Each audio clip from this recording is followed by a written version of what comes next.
Notice of this meeting has been provided by the special meeting notice, which was published as a legal advertisement in the Herald newspaper on September 7th, 2025, and September 19th, 2025. Further notice of this meeting was given prior to the meeting by posting said notices on the bulletin board at City Hall and on the City of Clifton website, which notice stated that formal action may or may not be taken on the matters to come before the municipal council. Can I have a roll call, please? Councilman D'Amato? Absent. Councilman Gibson? Here. Councilman Kaloje is absent. Councilman Latona? Here. Councilwoman Pino? Absent. Councilwoman Sadrikula? Here. Mayor Grabowski? Here. We have a quorum. Will you please stand for the flag salute?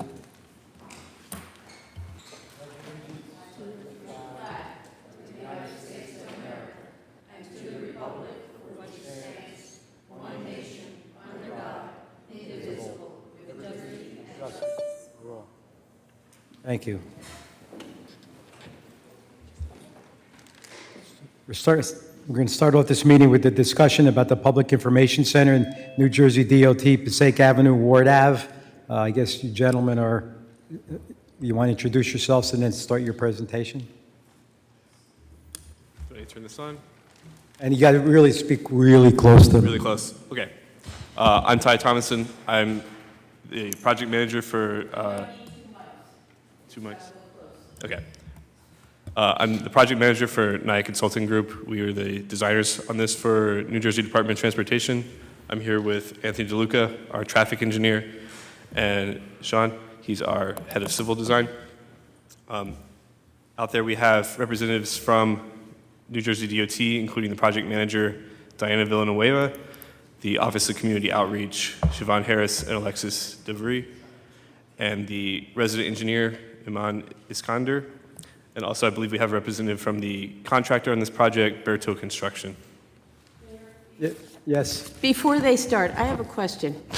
First of all, today is Rosh Hashanah, and Passaic Avenue and Ward Street is right in the center of our Jewish community, our Orthodox Jewish community.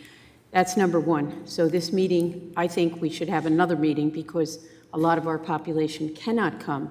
Second of all, did you notify any of the residents within, say, 200 feet of, and I see people shaking their head no? Yes, we did. They did? Yes. Did you? I don't know who I'm talking to, but I'm not talking to in the public, I'm talking to gentlemen up here. Yes. Yes, we coordinated with the DOT and their Office of Community Outreach to You're going to notify. have to raise that mic up right Yeah. to your phone, your Okay. face. Yeah, we coordinated with Much the better. DOT and their Office of Community Outreach so that they had a list of everyone in the community, all the property owners, and we sent notification. And how was it sent? Was it sent registered mail? I believe so, is that correct? It was not sent registered No. mail, it was sent out through the normal mail process. We didn't send it certified or registered mail. And a lot of people are telling me they never received it. When was it mailed? When was it mailed? Diana, you recall when the letters went out? I received it first. We got Wait. We can't have so many people talking from the public. I'm sorry. It's been like about 3 weeks that we send it out. Okay, thank you. All right, now you can continue. Okay. That's all the introductions for now. We'll move on into the presentation. We're going to just go over the project overview, go over some of the staging and traffic control that's involved in the construction process, and then cover the details of the detour that will be required, and then we'll open up for questions. You can see here the overview of the project. It's also on this sign behind me. What this project involves is we're putting a new traffic signal at the Passaic Avenue and Ward Avenue intersection, as well as reconfiguring the intersection of the Route 3 westbound ramp and Passaic Avenue and the Route 3 eastbound ramp and Ward Avenue. Also involved, we're going to redo a lot of the sidewalks throughout this project limits and remove some of those trees on the infields of those ramps for improved sight distance. So with that new traffic signal, there's going to be a new turning movements at Passaic Avenue and Ward Avenue, and the intersection at Ward Avenue and Kensington Avenue will change for who has priority. So currently, the turning traffic from Ward Avenue heading to Route 3 on Ward Avenue and Kensington Avenue, they have a stop sign currently that will be no longer required to stop there. They will have free access to turn left, and the traffic's heading to the west on Ward Avenue and to the north on Kensington Avenue will have to stop for those traffics to move.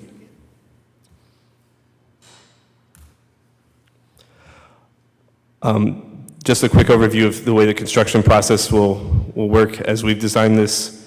The first stage is kind of redoing all the curb areas in different sections. That's going to involve some lane shifts.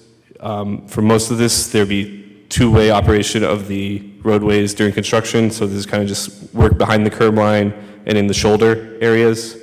If there's not a shoulder, the lanes are wide enough that we can create a temporary type of shoulder area, work area, and still have two-lane operation.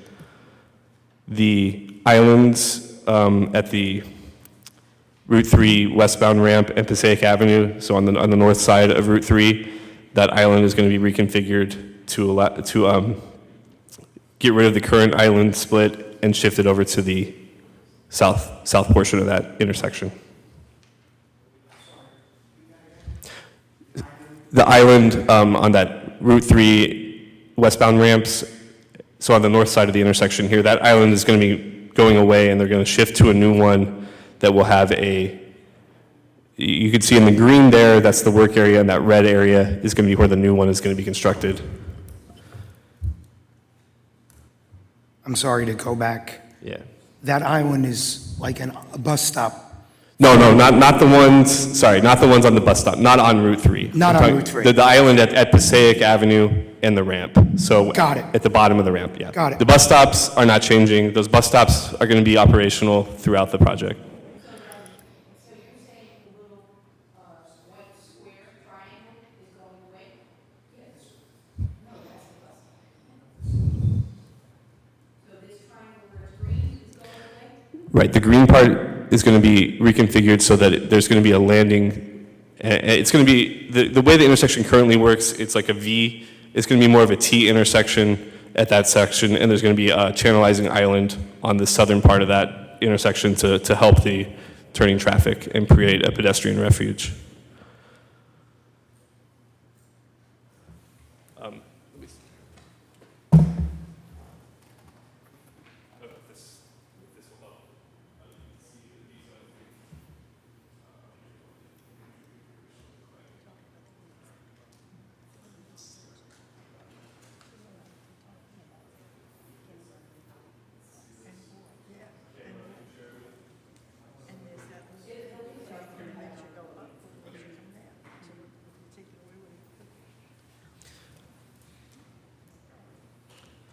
Once that initial reconstruction and widening of those curb lines is done, then there's going to be some repaving for the whole project, some milling and paving of the existing stuff, and creation of the new pavement.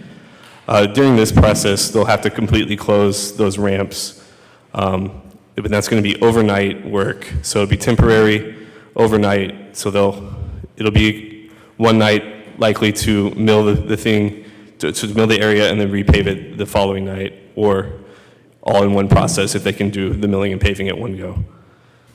If you close the ramps, we've had this, we're surrounded by highways in Clifton. I suggest you reach out to the state police to help with traffic, because quite frankly, as a taxpayer and a member of this governing body, I'm sick and tired of the Clifton taxpayers paying for control measures on the highway, whether it's an accident or whatever. Then our police is inundated and our city streets are inundated. We need help with paying for that. We can't run up our overtime because of a DOT project and lack of support from the state police. And you need to coordinate this with the city manager and our chief of police and traffic. Okay, I'll make a note of that. That's not how it works. Sorry, who said that? Somebody say something? Was that Bill? No, I'm sorry, it was Councilman Kaloje. If we're talking about traffic measures during construction, that's outside duty. That doesn't actually cost us money. That creates revenue for the city. It still costs us money. We have to pay people. I'm not arguing. Please go on. No, because the contractors pay for the salaries of the off-duty police officers. They also pay for a vehicle charge and an admin charge. So I'm not going to argue with you either. I just want to correct this so that there's not a misperception by the public that somehow traffic control by off-duty police officers costs us money. It doesn't. Thank you. Okay, moving along. Similarly, the billing and paving of the rest of the portions can be done where they would do a one-lane closure, so flaggers to accommodate the working party. They would do the northbound side one day, come back to the southbound side the next day, and that would also occur at nighttime, but that won't require any detours for this. You can also see here we've kind of shown a little area for the traffic signal turn on. When this is a new traffic signal, so there will have to be some precautions in place when that gets turned on. We'll need the police out there for that. Notification signs before that goes on, since it's going to be a new movement, a new way the intersection will operate. I've included in here the traffic control lane restriction hours. So this first slide has the restrictions for the Route 3 main lanes, as far as when lanes need to be in operation, when construction is allowed, when it's not allowed. The big ones here are the major holidays, the holiday shopping season, and additionally like sporting events, in particular the FIFA World Cup. DOT is, once Route 3 full operational during that time period next summer, which is when this construction will be happening. And then additionally, here's the Passaic Avenue lane restrictions. I believe we received these from the Passaic County. It's similar on the allowable hours for the holidays, just a little bit more lax during the day for some of that lanes to be closed for that paving work. When detours are required, this is the detour plan. So if it's the eastbound ramp that's closed, that'll be relocated down to either to Main Avenue or up to Bloomfield Avenue, as shown here. And similarly, when the westbound exit is closed, up to Bloomfield or down to Main Avenue to access Route 3.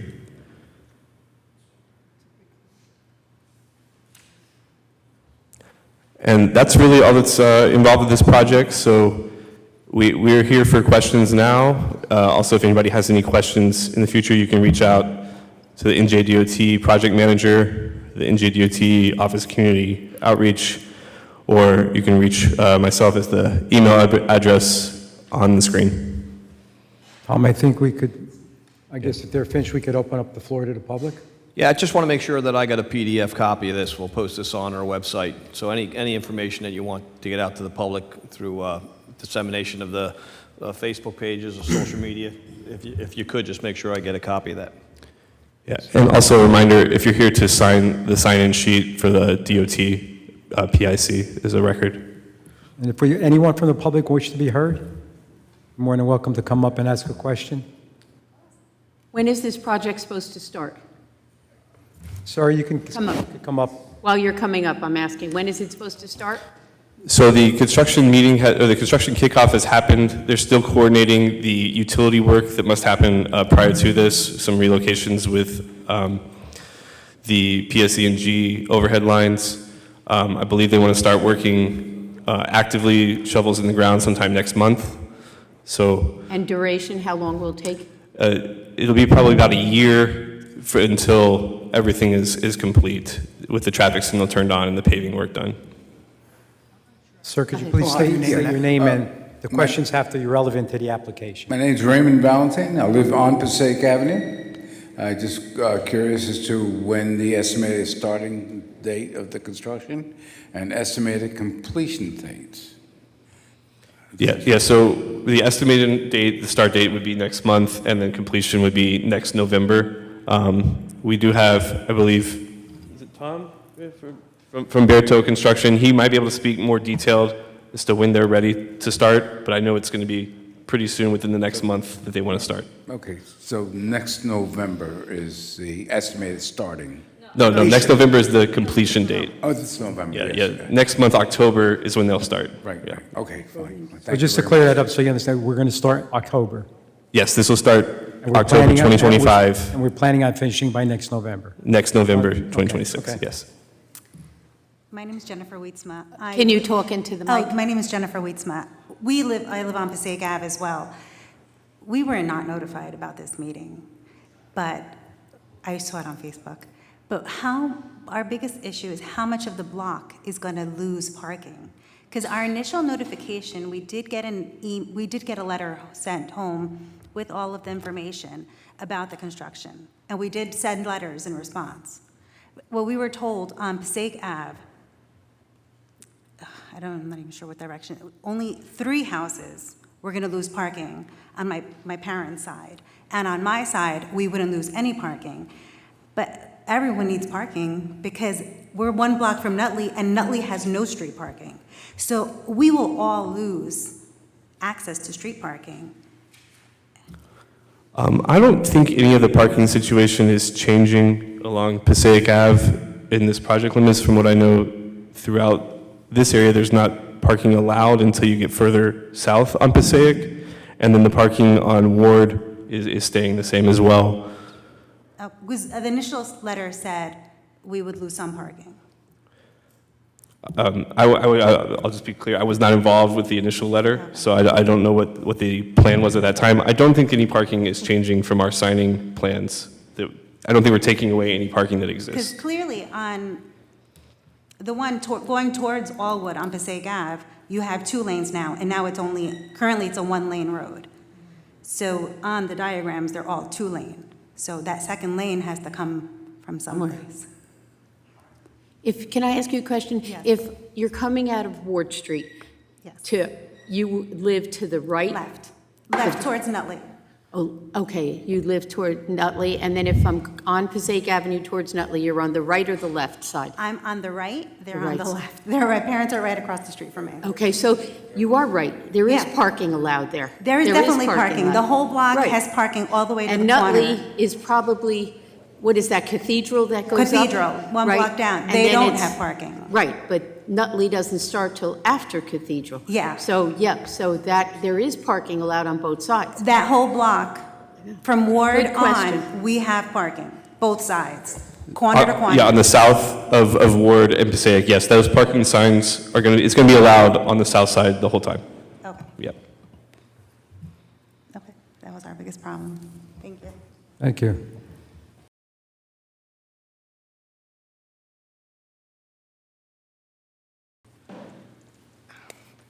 Hi, I live at 2 Essex Street in Clifton. Just and I state your name for the record. Mary Ann Camporial, Thank 2 you. Essex Street, Clifton. Thank you. And I live at the bottom of the ward. If you make a right-hand turn, that turns into Root Street and then becomes Essex Street on the Nutley border.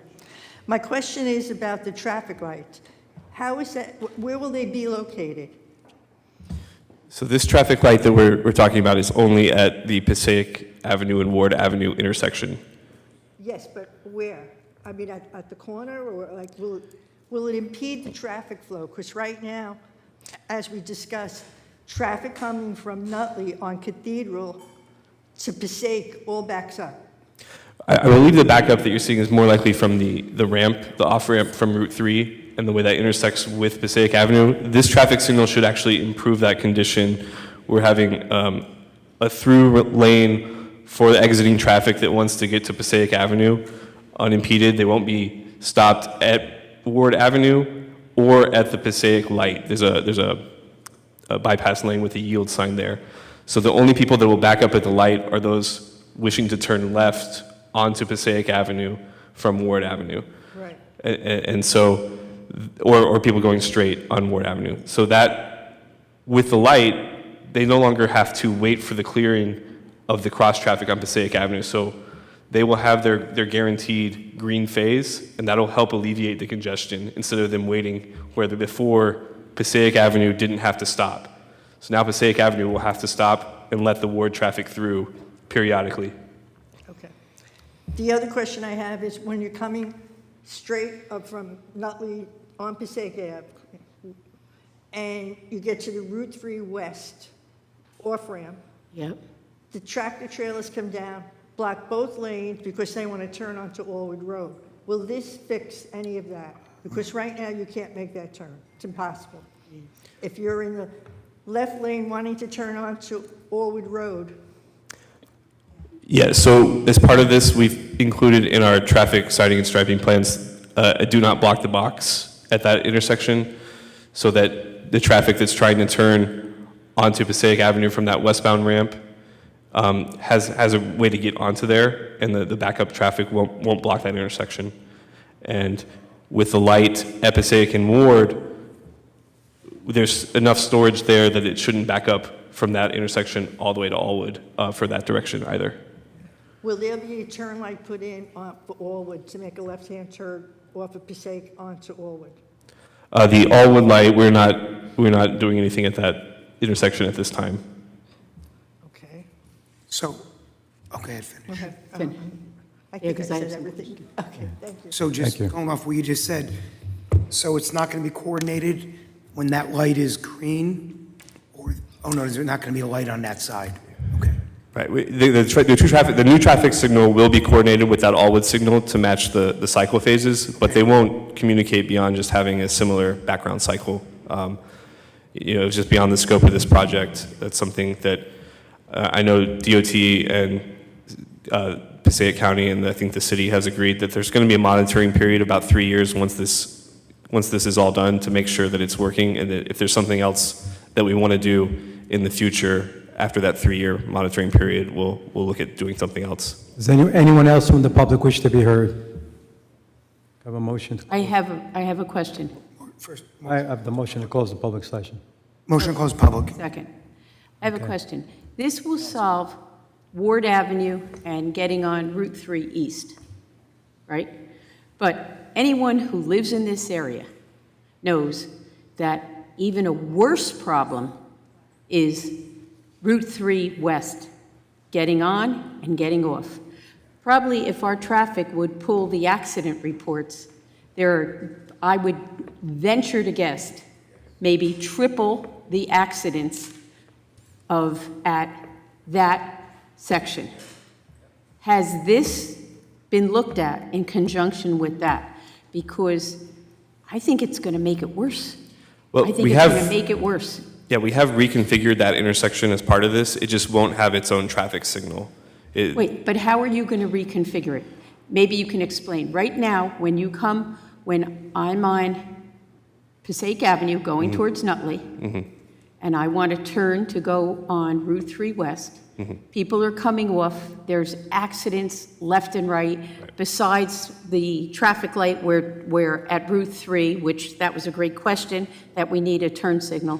I think the answer we were told before is the city could put in that traffic light and pay for it, even though it's a county road and we'll go there. But that is such a dangerous intersection. That intersection, the way it currently So how is operates it gonna be is not, reconfigured? it's not a standard, it's not expected. So we're getting rid of that split that's currently out there. And so there will be a dedicated right turn lane for traffic that's exiting Route 3 to turn right on Passaic. And there'll be a one lane separate from that for people that are turning left. That lane is no longer crossing over in front of the left turning traffic from Passaic Avenue. And that's why we have a separate island on the other side to block or to separate the traffic that's coming from Passaic from the south, turning onto the Route 3 ramp. So right now, if I come off of Route 3 and I'm coming off Route 3 West, when I get off, you can there's room for a left-hand turn or a right-hand turn. So and the island, you're telling me that island is going to disappear and there's going to be 4 lanes of Right. traffic there? 1 lane to turn right one lane to turn left and vice versa? Yeah, so the way it currently works, if you're turning left off of Passaic, you have to cross both the oncoming Passaic traffic and the Route 3 exiting traffic. With this new configuration, it's only going to be that oncoming Passaic traffic for your left turn that you have to cross. There's no longer that weaving intersection that creates a lot of the conflicts here. And so that it's a more standard way to do an intersection like this. It's not, it's more expected by the drivers, and it should operate more smoothly. And one last question. You're going to make the ramp bigger on Route 3? Both the ramps? So, We're gonna widen that ramp to allow for so those extra after you come extra off the lanes. highway, that ramp is going to be widened? It has nothing to do with the bridge and the overpass over The Passaic bridge Avenue. is not being touched. So That's it's the- just, once you come over, that ramp will be widened? Yes. Yeah. Okay, so the round part. Okay, thank you, thank you.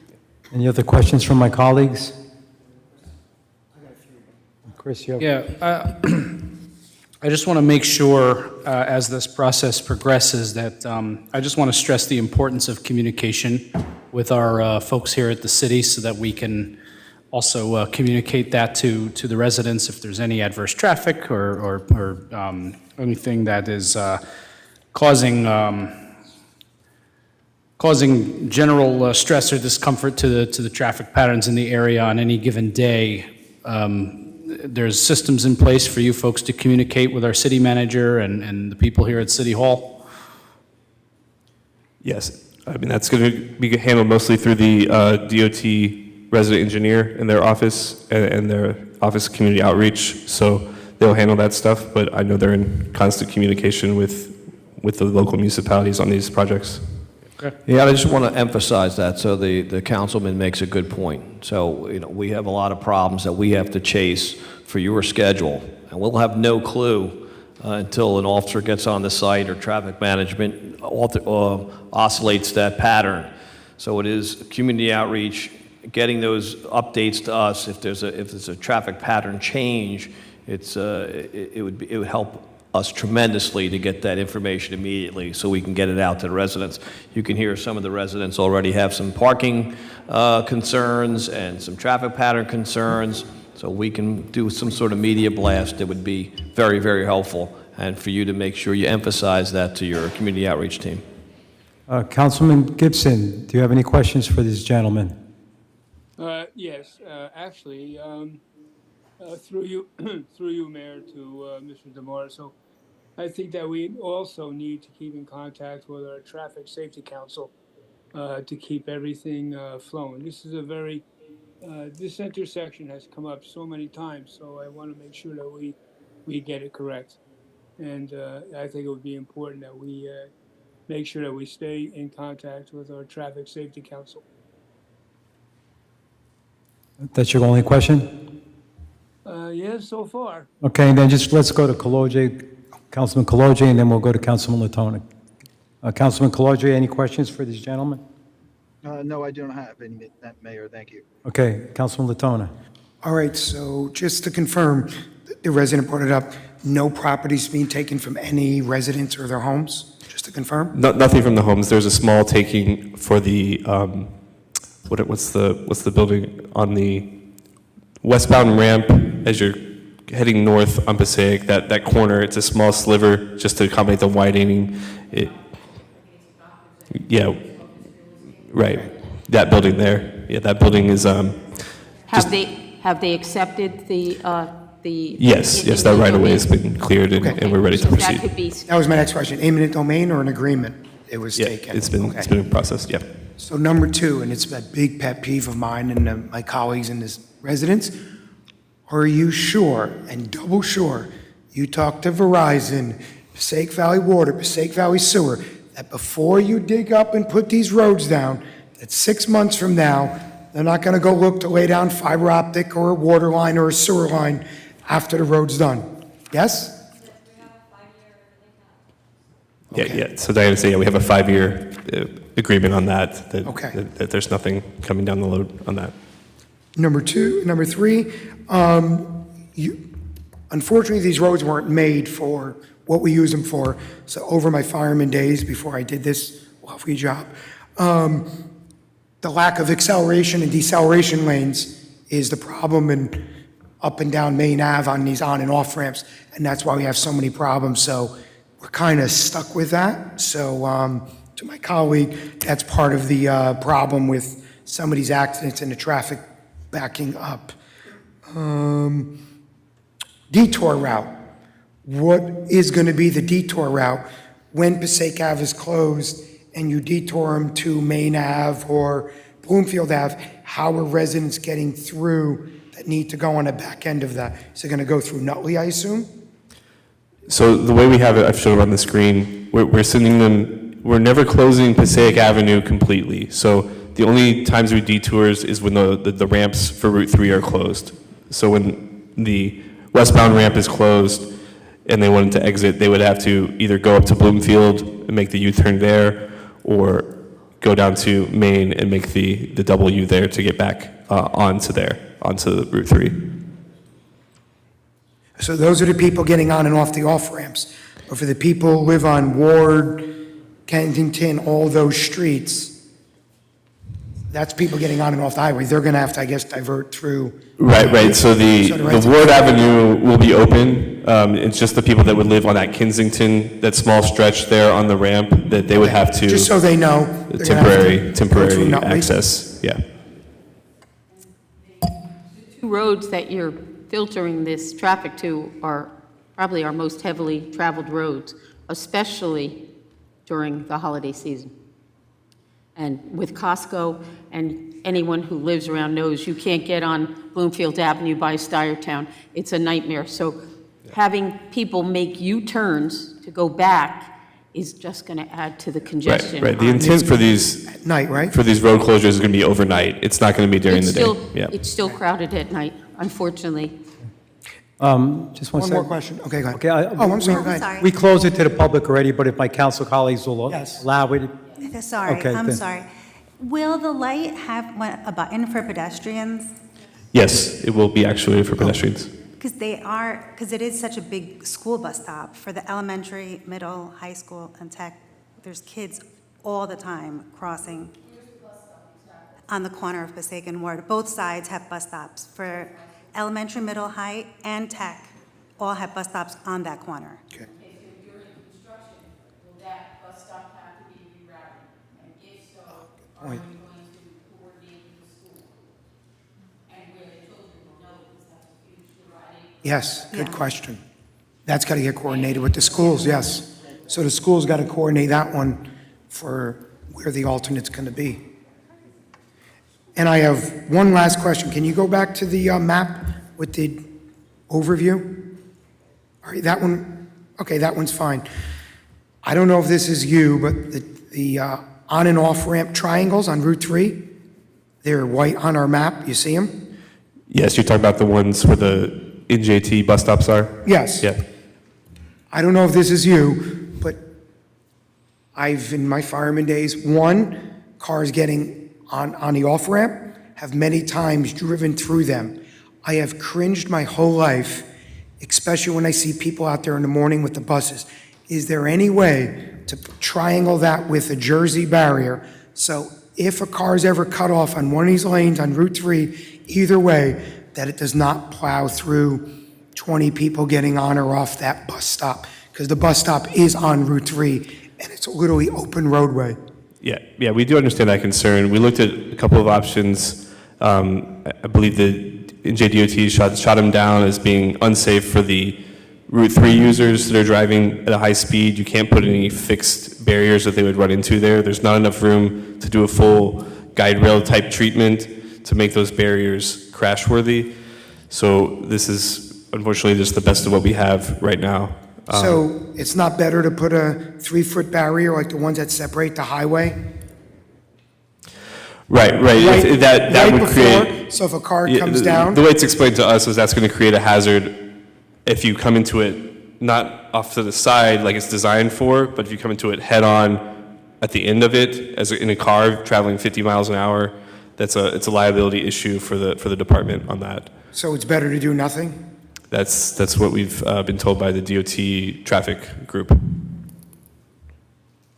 I mean, we have Jersey barriers that separate the highway, and we have Jersey barriers, those 3. Right, but those Jersey barriers, separate like the ends of them are roadway. treated in a way such that you don't hit that blunt end.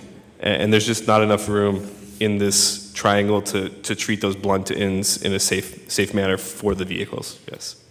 So this was, we've had these discussions with the DOT traffic group and the bicycle pedestrian group, and this is what they've agreed to. Again, I don't understand how doing nothing is a safer option than having a 3-foot Jersey barrier there, but I'll go look at it, but I'll be bringing that up again.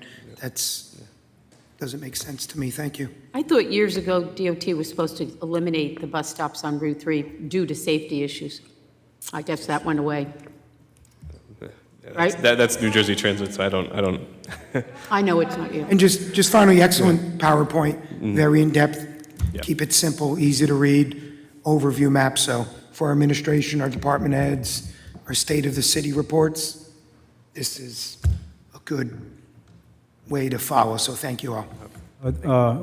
If there's no more questions, I guess we're okay, City Manager?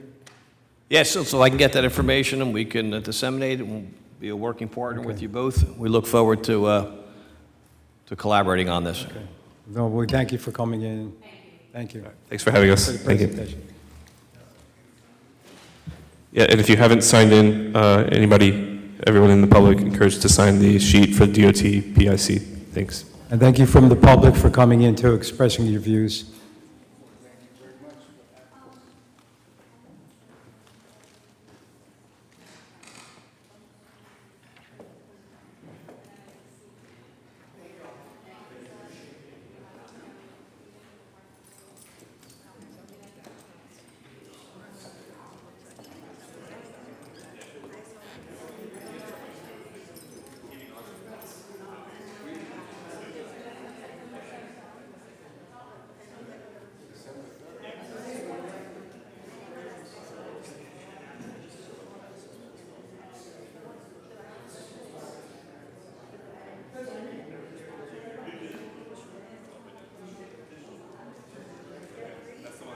I think it's a short 10-minute break, and then we'll go on with the forensic city manager.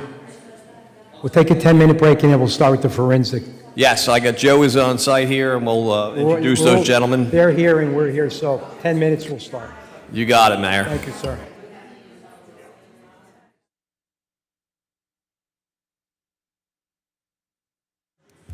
Okay, we're live. We don't have to read the announcement again, right? We're good? Okay, so the next discussion is the FHA Certified Public Accountants on the forensic report. Gentlemen, I guess, I'm going to turn it over to you. Just want to introduce yourselves to everyone, and then we could get rolling. All right, thank you very much. My name is Matthew Holman. I'm a partner with HFA. Sitting next to me is Joe Sarno. He's a director with HFA. We were part of the team to perform the forensic audit. We were engaged to perform a forensic audit on the 2019 and the 2023 years. Forensic audit, just to give you a little background, a little bit more of an in-depth dive than your typical annual audit would be. Annual audit is making sure that the financials that are presented are materially correct and that the numbers that are being stated there are accurate. In that process, doing an annual audit, if you do find any internal control weaknesses, those will also usually be reported. So this forensic audit versus that annual audit is a little more in-depth. We're going in and we're doing some different types of testing. I'll move forward here. Do we have the presentation somewhere on, I should say? We have some slides up or connected, but I don't see it. So, yeah. Sorry about that. Probably should have checked before.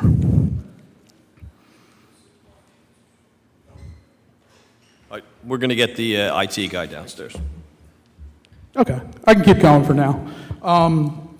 So with that, as I was saying, the forensic audit is a much more detailed look into the financial records, and specifically, we were engaged to look at the 2019 and the 2023 year, as I said. Going through that information, in many of our procedures that were performed, we actually did a 10-year look back in many cases. It really helped to provide basis for some of the numbers, and we created and developed certain expectations off of that 10-year look back. It helps us develop many of the expectations that we're using when we're looking to ensure that accounts are accurate, and it's important to go back and learn the history when you're performing this audit as well. With that, many of the numbers that we had, do I need to do it from here? Okay. Many of the numbers from the 24 year were also included in the report. Our report, I hope everybody has a copy of that at this point in time. It's a 52-page report, so I'm going to try to stick to just the findings and recommendations that are in that report. You can see in that report that we are including a lot of 24 numbers, so if we were able to get that updated information, we did include that as well. So you'll see a lot of comparisons between the 2019 year, the 2023 year, and also where it was applicable, we included the 2024 year as well. All right, so like I said, 52-page report. There's a lot of information in here. We tested anything that we could see that was financial in nature, really, during the 2019 and the 2023 year. We broke the report down into a little bit of an easier format to understand, hopefully. We have 7 unique sections, and that they are the budget section, which is really a deep dive into the revenue and appropriations of the city. The capital and debt section, the grant section, a section for trust funds, payroll and health benefits, procurement, and other financial items we have as a fund. Yeah.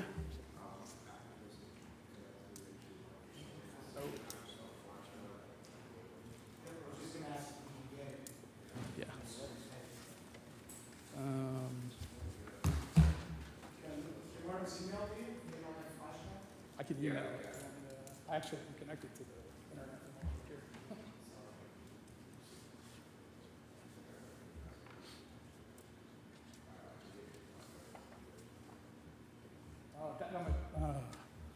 I don't have the right.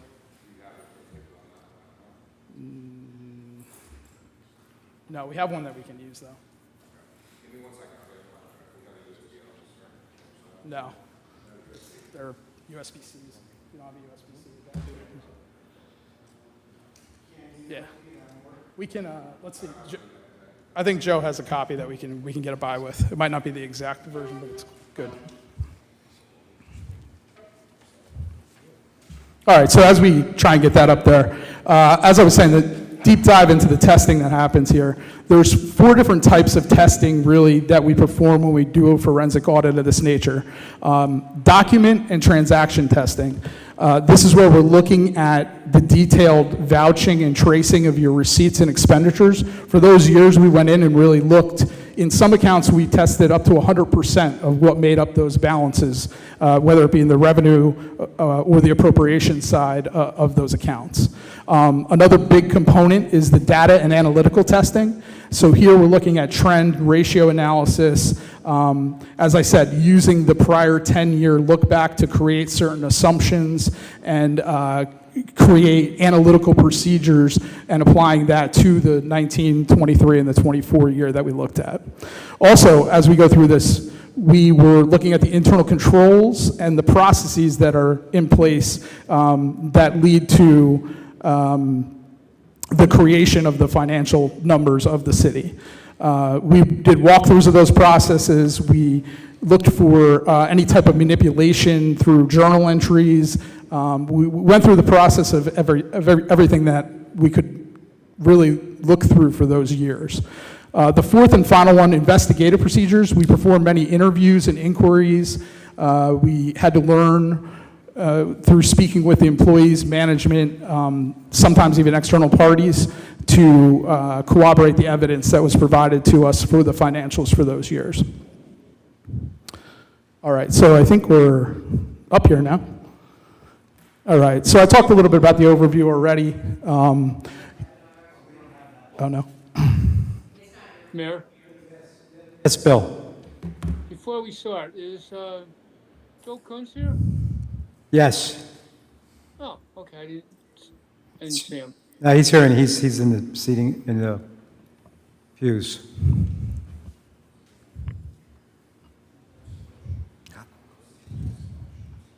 All right, so you can see on our next slide here, the testing procedures that I had spoke about earlier are presented here. There really are 4 different areas that we concentrated in on. And so as I had mentioned, go ahead, you can go forward, Joe. As I had mentioned, this is a 52-page report. When we came into this engagement, at the beginning, we don't know what we're going to find, right? So we have to go through all of these different types of procedures. Early on, we were able to determine that most of the, actually back up for 1 second, Joe, sorry, I got ahead of myself. Sure. Second, because I can't, and I'm sure. I just reached out to Mike to get it on our monitors. Okay, can we just wait a minute, because Sure. if you're talking about this, I can't see it. I'm sure Chris and everyone up here can't. Oh, here it is. It just came Okay. up on ours. Is just it up came on yours? Perfect. Thanks. All right. Thank you, Mike. Thank you. All right, I think we're all good now. All right. Okay, so as I was mentioning, the first section of testing that you'll see here, document and transaction testing. Very much one of the first processes that we go through is just to ensure that things are being recorded correctly. If there are any major internal control issues that we are identifying that early on in our procedures. And I'm happy to say that really there was not much detailed vouching tracing that did not check out. So really what that means is what was being reported on the financials, what was being reported in the general ledger system of the municipality was true and was able to be backed up, and their support was sufficient and existed for all those items. Then, as we go further down into our testing, we start to get into the other areas here where we start to look at the data and analytical testing. And in our report, you'll see that the report is more about recommendations for the city. So as we went through, we were satisfied that we did not find any big errors in accounting that were happening. So we moved into kind of looking at some of the other controls, processes that are there. So as you go through this large report, you'll see there's a lot of recommendations, there's a lot of ideas in here. We spent a lot of time, pretty much everything that we got into, we wanted to really explore some different options for the city, give some recommendations on that side. So that's really the way the report reads. And it also, in that 52 pages, you have a lot of analytical data. Hopefully it provides you with a lot of facts over those years that can be viewed several different ways, but our recommendations are really stuck into things that we had identified as potential issues, things that we thought the city could expand upon, or ideas for the city to move forward with and take away from this engagement.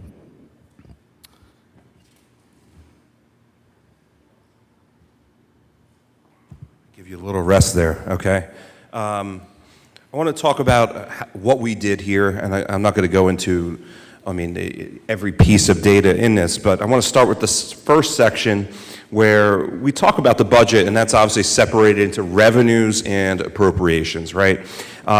We started looking at surplus, and not just specifically in 2019 and 2023, but we did a look back for a number of years, I believe going back to 2018 and even the year 24 and the intro budget for 25.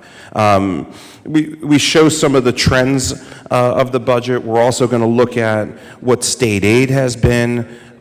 There's a separate section of grants. I'm not going to spend time there, but also what piece of the pie is going to be funded by pilots, and again, establishing the facts that we saw over time, where shared service comes into this, where has that been going? Again, I think it's important to look at state aid and where Clifton ranks, being a top 10 city population-wise, and how much aid each resident's getting. We really dove into a good number of these and reviewed how the money's coming in, but also budget appropriations, right? Your biggest pieces of where your budget is. Obviously, it's police, it's public works, and insurance, which is a huge topic, to construction code, to all different things of where the trends are going and where they are those particular years. So in reviewing, and also another piece of this, especially when it comes to regenerating surplus, we always see appropriation reserve lapsed. What that means is that's the money left over on the appropriation side. After you finish a year, money sits in reserve. You finish up the following year, whatever's left actually goes right into your fund balance. We show some of the trends, as it pertains to unexpended appropriation reserve. And again, what this means compared to taxes. And not only did we do this for the current fund, we did this for the sewer utility as well. We show where rents are coming in and where appropriations are across the board for a number of years. So I'll leave it to Matt for findings and recommendations. Yeah, and just to keep this presentation as short as possible, we're just going to really read off the findings and the recommendations that we have for each one of these sections here. So we're going to start in this budget section with our 1A, and this has to do with non-compliance with fund balance policy and an opportunity for improved reserve management. So the recommendation here is to help stabilize the annual budget and minimize fluctuations. The city should adhere to the formal fund balance that was adopted in 2014. Compliance with this policy is part of making this recommendation work. In 2014, the city passed this resolution. We've just identified that in the years that we reviewed, the city had consistently used over 50% of their fund balance. They've utilized that to support the subsequent year's budget. There's also 2 years where the remaining fund balance had dwindled below the percentage that's also in that resolution, which I believe is 4%. The second finding we have here is lack of documentation for the 21 American Rescue Plan. This is really a minor item.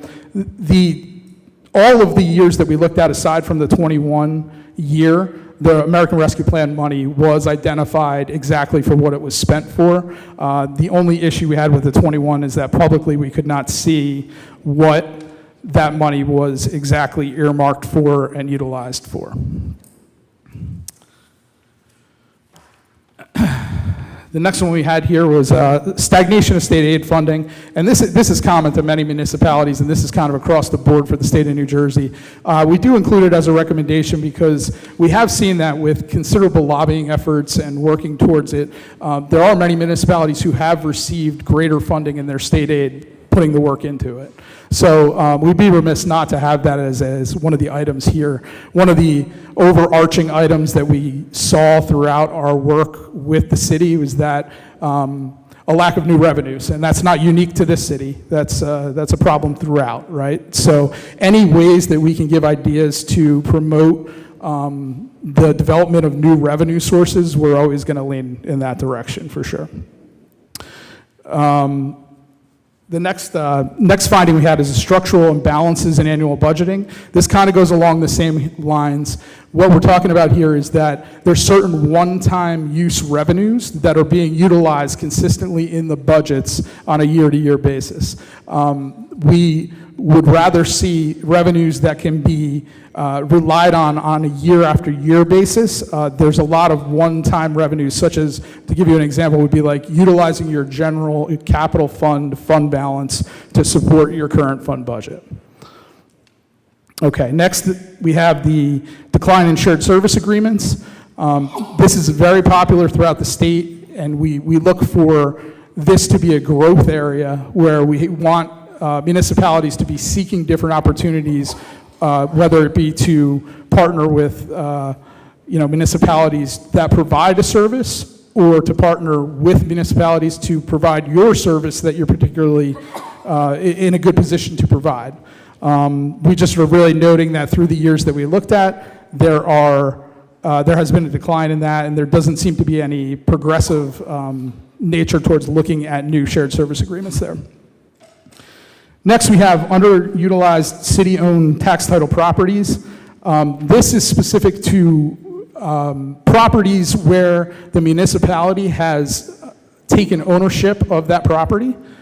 So you can see that in 2013, there was $45,500 in property acquired for taxes. In 2014, there was an additional $1.3 million added. So, that remains on the books currently. We're really just recommending that the city looks into doing what they can to get those properties back on your tax roll and become tax-generating properties for the city. Next, we have establish a I don't mean to- dedicated I'm revenue sorry. strategy. Oh, I don't mean to interrupt you in your report. Can you just explain that a little Sure. more, what you mean by that? yeah, absolutely. So there's a tax sale every year for the city, right?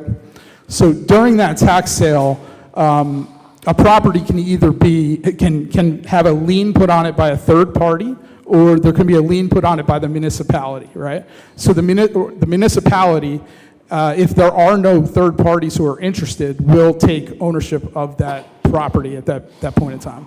So the municipality can essentially foreclose on that property, and you own that property, right? So in this case, when we call it a tax title owned property there, that's what we're referring to, is those properties where the municipality has right to them. So we own $1.4 million in properties or $1.4 million in taxable income of properties? Yeah, so it's the assessed value of the properties. It should be updated on a year-to-year basis to reflect the proper assessed value of those properties, but they are properties that you own. So in theory, if it was a perfect science, you could essentially sell that property for that amount of money. Now, we know it's not a perfect science to that nature. Certain properties are obviously more valuable than others, and you may be holding on to some that are considered worthless, if you will. Some have varying values, right? So Okay. It's heavily dependent upon researching those properties and figuring out what the best avenue for them are. All right, so next one was My established. apologies, Matt. Yep. Excuse me, Councilor Pelleggi. Because I would have preferred to see the whole presentation first and then go back, but this may Yeah, I'm be sorry, something we that winds can- up- No, it may be something that winds up getting lost. So did you, while you were doing this forensic audit, did you do an analysis of which of those $1.3 million worth of properties are actually something that could be sold? And I'll give you an example. In my town, we just had a tax sale, 4 properties that were up for property tax. The rest of them were for sewer or water. And 3 of them went, and 1 didn't. 1 got struck off to the city. And the reason it got struck off by the city is because while it was a large lot, it was also undevelopable because it was being utilized as water retention. So, the people that come and bid on these things, they do their homework, right? And so no one bid on it. Now it's been struck off to the town. So of the $1.3 million that you identified as properties that potentially can get back onto the tax rolls, because that is a great suggestion, how many of those properties are actually going to be something that we can market? Yeah, and that's the point exactly as I said. Sometimes the property's worthless in some respects, some are worth a lot more. So listing of the properties, the block and lots, but that's about the extent that we would get into that. You'd need to have the expertise, obviously, to know that value of that property at that point in time. I can tell you the assessed value of it, but that doesn't necessarily always equate to what it can be worth to a potential buyer. No, I agree. And a simple search at New Jersey's DEP site will show you, or EPA, will show you which sites are cleanup sites, because those typically don't go at tax sales either. But the forensic audit didn't cover any of that type of detail, correct? No, just the detail of what was presented on the financials there. And for my colleagues, if we want to wait for the report to be done, Yeah, I'm okay with that, if you could. Sorry, we got a lot of them to go through That here. was on so- the last question. Clarification. Go ahead. Yep. Okay, so next one, we had established a dedicated revenue strategy committee. I particularly like this one. This has been popular recommendation for many clients that we've dealt with. I think it's best to have a committee within your city set up. Those people, in my opinion, would have the best ideas to generate new revenues. And not only generate new revenues, but to manage your current revenues that are there. Being the most important thing, as I had said at the beginning, we're always looking for ideas to generate new revenues. And what better way to do that than have a committee within the town that is specializing in that particular pursuit. That's really what's going to make your budgets work at the end of the day, is by adding new revenue sources into that picture that haven't been there in the past. All right, next we have low equalization ratio and delayed property revaluation. Again, this is just really a footnote to make sure that the city's paying attention to the revaluation. In the responses that we had from the CFO, they are. Again, just a reminder really to make sure that once you dip below that valuation ratio, then you need to be revalued as the city as a whole.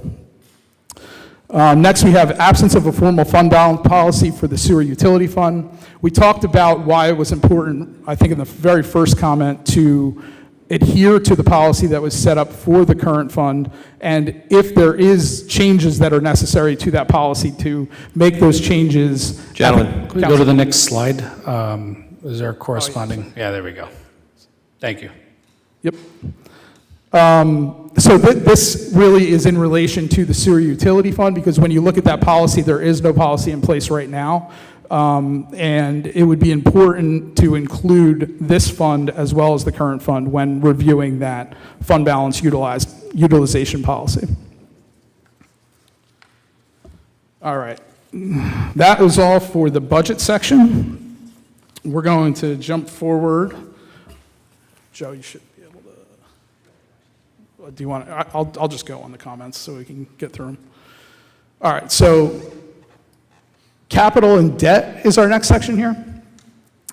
Again, we'll jump right into the findings and recommendations here. We have our first finding here. The city is carrying $141,017 in excess bond anticipation notes beyond the authorized ordinance balances. So to simplify that, the city has taken and borrowed more in bond anticipation notes than what has been approved for a particular ordinance. It's just not, we just don't recommend that the city does that. And the next time that you essentially would go out for debt, you could rectify that. When that bond anticipation note comes up next, you can have the correct amounts reflected in there. I do believe that is the plan for the city there. Okay, next we have the city should implement quarterly process to track cash balances of ordinances. And this speaks to one of the items that you'll see in the capital section, where we looked at the 2019, the 2023, and the 2024 year in detail of all the ordinances. What seemed to be happening a lot during that period of time was that there were projects that were being paid for that weren't being funded yet. So when you look at the back schedules on that, you'll see a lot of negative balances in cash. That doesn't necessarily signify anything other than you're utilizing money from other either projects or funds to fund current projects that are going on. Our recommendation here is just to really manage that a little bit better, have a quarterly check-in to make sure that those funds are being properly allocated, and if spending is happening of that nature, that you're able to get the funding in for that.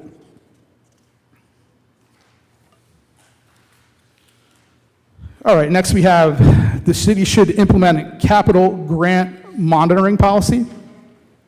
And this is to follow up on the outstanding grants receivable, especially when we're looking at the capital grants. So a lot of times when you do an ordinance, a grant will be attached to that to fund that ordinance. There were instances where that outstanding grant receivable had not been timely reimbursed to the city. So we're really just recommending that that be closer followed as those grants come up in the fund there. All right, next we have fully funded ordinance balances remain idle. The city should evaluate all of the ordinances that are out there. So we're seeing current ordinances that were sitting there in the 2019-23 years where they could be old projects that are no longer active. When you have an old project like that, especially if it's funded money, it can be utilized immediately to fund a new ordinance without having to go out and get any kind of financing for that project. It can be canceled to fund balance and then reappropriated to a new ordinance at that time by resolution to fund balance. Yep. All right, next we have utility-related debt issued as part of the combined general capital and utility capital bonds. When we received explanation on this after our report had been presented, we were satisfied with the answer that we got here. Again, this is always just a good recommendation for the future to keep them segregated. But in this particular instance, since the utility came on when it did in 2015, I believe, the way that the debt was broken out at that point made sense. All right, next we have implement policy adjustments to strengthen bond rating. And really, there's a lot in this section. The recommendation comes down to there's several things that are contributing to the bond rating of the city right now. And really, this whole area right here is giving ideas for items that could help the city to improve that bond rating the next time they have to go through that. Number one really being the adherence to the fund balance policy. Emergency preparedness came up in there. Expenditure control, make sure that everything related to the expenditure controls are in place for that. Debt management, obviously paying down the debt that you currently have and not issuing new debt that would be considered too much at that point in time will help with all that. All right, so that's it for that section. The next section we have is the grants. All right, the first one we have here is grant balances canceled. Really through the 2019, 23, 24 year we reviewed, there was always activity happening where grant balances were canceled at that point in time. So if there's a cancellation of a receivable and appropriation, both sides of a grant, there's really no effect to fund balance. If you're going to cancel the receivable portion of that grant and you've spent the money, then you're going to dip into your fund balance in your current fund to make up for that. Same way, the other way around too. If you happen to receive the money but it was not spent and it gets canceled, it would come back into the current fund as a positive balance that way. There weren't large dollar values that were swayed here, but still the idea that we were seeing this happen on a consistent basis, really we would like to see, when it's absolutely necessary, absolutely cancel grants. There's no problem with that particular practice. However, with the regularity that it was happening, we would rather see a more conservative effort to make sure that all grants that are being recorded are received, and that the grants that are received are being expended properly and in a timely manner so that they fit within the grant guidelines that they're given.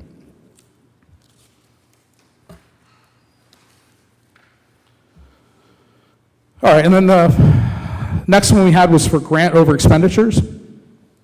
Again, just make sure that there were no over expenditures for the grants that happened. We did find 2 in the 24 year, I believe they were. They were relatively small dollar values. One was, I think, $40, and the other one was a couple $1,000. But still, these over expenditures, when they happen, should be set up as deferred charges, which would then have to be raised in your budget. So obviously, you want to avoid grant over expenditures at all costs. Next one we have is public housing voucher account eligibility verification and reconciliation. We did test this because it was a comment in the prior audit reports. The city had rent checks generated prior to the determination of tenant eligibility. Obviously, you need to be eligible before the rent checks are being generated. So that kind of speaks for itself there.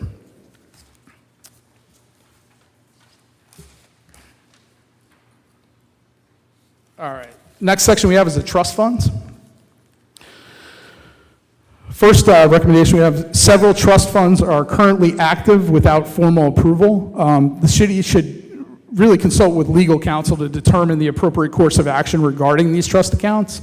But all these accounts require formal approval. When you go through the budget process, they need to be recognized by the state as a certified trust fund for the city. The ones that are not at this point in time, like I said, they should be reviewed and determine whether you should seek the approval from the state or they should be closed at that point in time. Next, we have the National Opioid Settlement Fund is currently maintained in the trust fund. This fund should be set up in the state and federal grant fund. There's a local finance notice, it's number 2304, and this has that the city should be setting this up as a grant, and it's been recorded as a trust fund. It's a simple accounting entry, it just needs to be moved over at that point in time. All right, the final one we have in the trust fund section here, separate accounting and documentation for trust dedicated by rider.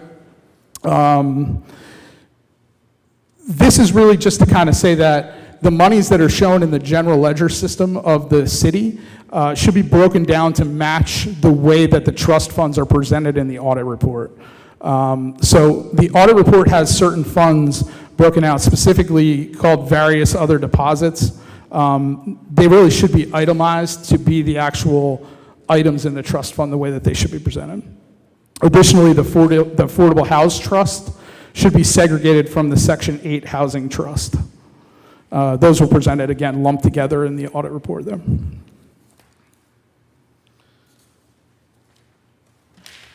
All right, the next section we have is payroll and benefits.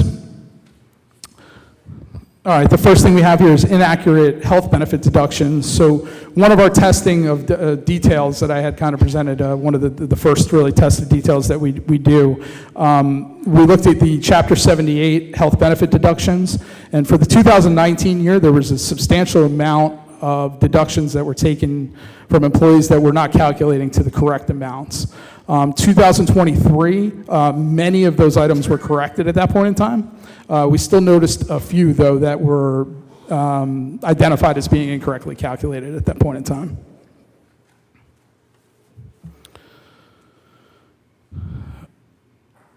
All right, next,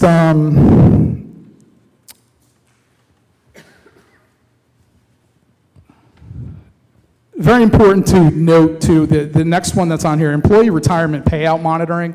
This is really to just, again, to confirm what was in the report from the comptroller a couple years back at this point in time.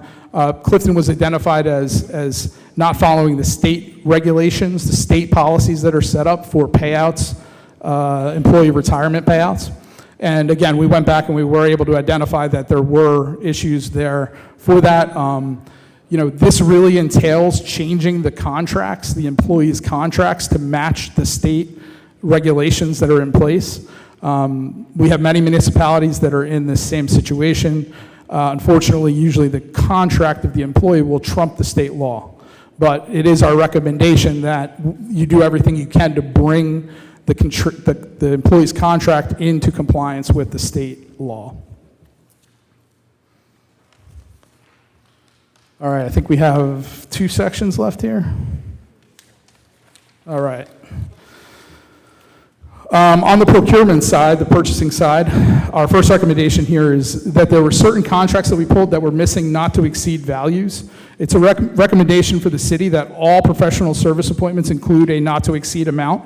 Some of them are a little more difficult to come up with than others. For example, the financial advisor related to a bond issuance.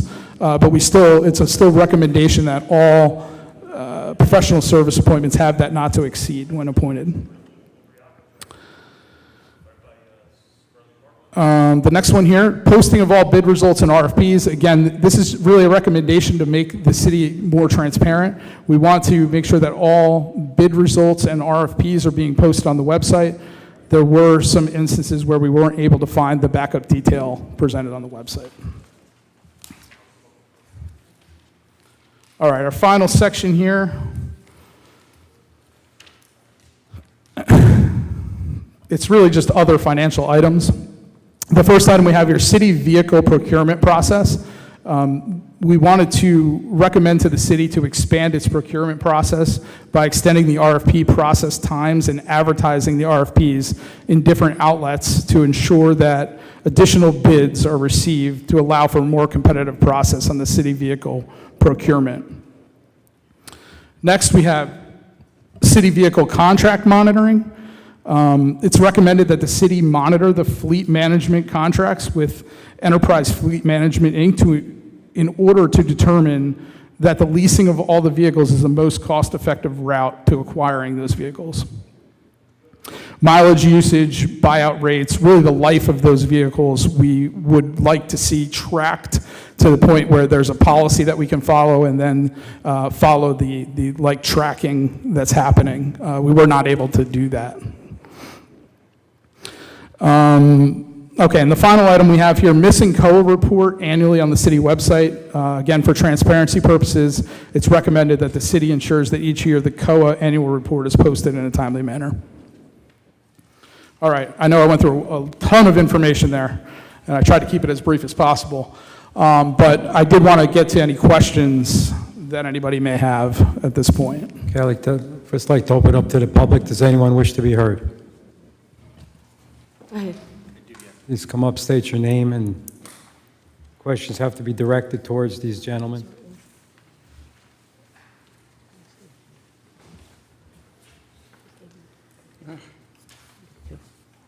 I think I lost my question. Anthony Maragliotta. I lost it on the in the report, so I'm going to go by my recollection. With regard to the benefits, right, you had indicated that there should be some monitoring of the health benefit payouts. I think you're referring to the Chapter 78 calculations that were... Well, it's two things. There's an indication about the deductions that they should be monitored. Is that because there isn't a monitoring system in place? Is that what you found, that there isn't? No, that particular instance about the Chapter 78 deductions is related directly to the calculation. So an employee has a certain percentage that has to be deducted and withheld from that employee to help support the cost of the health benefits to the city. And when we performed those calculations in 2019, we had a number of differences in what the recalculation of the amount that's being withheld from that employee should have been to what it was being reported. So you found that there were some inaccuracies in the deductions? Yes. Okay. Does that mean that the employees overpaid or underpaid? There were actually instances of both. I'd have to refer back to the spreadsheet to get an actual total. And in either event, if they overpaid, should the employees be repaid? And if they underpaid, should they pay? I would recommend at this point doing a deeper dive into that exact, we selected a sample of the employees. I would recommend having the recalculation performed back to at least the 2019 year, if not more. And then, yes, if, you should take the proper action if at that point it is determined through confirmation and an exact amount's done on a 100% sample, then yeah. And with regard to the $15,000 maximum, you indicated that that should be monitored. So one would think that if an employee reaches beyond that, $20,000, but they're only entitled to $15,000, are you suggesting that there be a procedure in place that flags that so that an employee is not paid beyond that? I mean, it sounds somewhat unbelievable that if you are required to be paid no more than $15,000, that somehow, either by oversight or design, that someone could be paid beyond that. Yeah, it's a simple rule to cut it off at the $15,000. The problem is if an employee is grandfathered in, for example, they would not be subject to that $15,000 cap. That's understood. There's also different types of accumulated vacation, sick. We're talking about one specific type of that accumulation with that $15,000. But in theory, nobody should receive more than that $15,000 if they're not grandfathered in for sick time payout at that point. So how does one ensure that that doesn't happen? So it's a policy, and that's a procedure that in most cases, the finance office will have, a policy strictly in place upon the presentation of a payout amount. They will go back in and recalculate that at that point in time. It could happen through payroll, it could happen through the finance office, but it's usually a combination of both where there's even a dual check that's happening on that. So there should be a check and balance with regard to it. So even though you have a law in place, a policy in place, that it's really the mechanics of doing the approval, and the approval up to 15,000, but not beyond 15,000. Correct. Okay, thank you. Anyone else wish?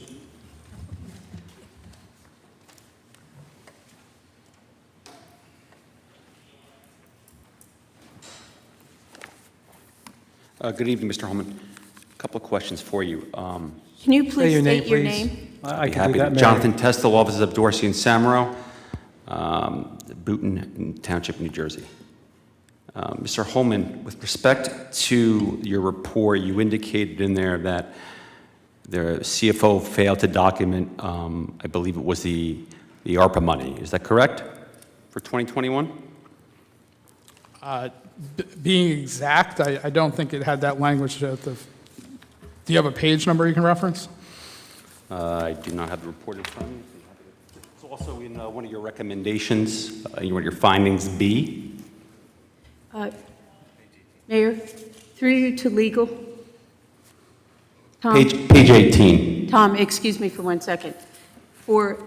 In the essence of full disclosure, could these two gentlemen here have no idea who this gentleman is? Could you please state you are the attorney for the CFO? I am the Thank attorney you. for the CFO, Councilwoman Sadrakula. Thank you. Yeah, so page 18 here, the city should formally document the specific uses of American Rescue Plan funds for the year 2021. Current historical records, including the 21 audit report and the 21 budget form, do not provide this information. Okay. And what was the basis of your determination that he failed to document that in 2021? Well, I said the city should formally document the specific uses of the American Rescue Plan. So we looked at the 21 audit report and the 21 budget form. Did you corroborate any of your findings by speaking or having an interview with Mr. Kunz? On those documents, I could see if it was there or not. I didn't need to corroborate that information. Okay. If I were to tell you that he has binders full of the documentation, would that change your finding? No, this finding's about the transparency, as I mentioned, the documents that are presented to the public in this case. Did you interview Mr. Kunz at all before completing your report? Yes. You did. When did you interview him? We spoke several times. Once we were here for field work where we spoke, and then at the very beginning we conducted our normal entrance interview with him. Did you speak with him about the issues of this failure to document the 2021 ARPA money? No, we actually tried to present the findings, but we were not given a time frame that was appropriate in that time. I believe there was vacations that were involved, but we had given the report on July 15th, and we were asked for a final report to be made final on August 15th. So in that time frame, we weren't able to have a meeting date that worked. So if you were to take the time and interview Mr. Kunz again, maybe tomorrow, and he were to provide you with that documentation for 2021, would that change your findings? No, this is about the transparency of the public information that's out there right now about how that money was documented on the 21 audit and the 21 budget. Okay. Besides Mr. Kunz, who else did you reportedly interview? I personally wasn't involved on every interview that we did. Do you want to answer that more? Well, the ones you were involved on, but. Yeah, I mean, we spoke to the QPA, I mean, and we've had certain conversations with, the city manager as well, so, yeah, and. Okay, which city manager did you have those conversations with? I believe at some point we've spoken to both of them. I know I have. Both of them being Gary DiMarzo and his predecessor. Okay. And I'm sorry, sir, what was your name? I'm Joe Sarno, director here at HFA. Can I stop you for a second? I'd like some advice from our legal counsel. Mayor, through you to Tom. Tom, this presentation was given by the forensic auditors. The public was asked to come up and speak and have any questions on the presentation. So far, I feel like this is an inquisition and putting these people in depositions. This is not what this was about. Do you have any specific questions? I don't know. I didn't hear one question, maybe one, you're first. But again, what are we doing here? What is this? I'll be happy to clarify if Can it I ask wasn't for, already can quite I, clear. excuse me, I asked this from Tom. Tom, this was a thing from our public to come up and ask questions about the forensic audit. All right, he's allowed to do that at a public session. I don't see questions on it. But I am directing absolutely direct questions on the forensic audit and how it was conducted. Mr. Holman, what is your certifications to conduct forensic auditing? I'm certified. Okay, what are you certified as? Because your website does not indicate you're certified as a forensic auditor. I'm a CPA, certified public accountant. You're a certified public accountant. Okay. You don't have any specialized credentials with regards to forensic auditing, correct? There was no requirement for that for this forensic audit. And what about Mr. Sarno? Is Mr. Sarno a forensic auditor, or is he just a CPA? I'm not a forensic auditor. I'm a licensed CFO. Okay, thank you.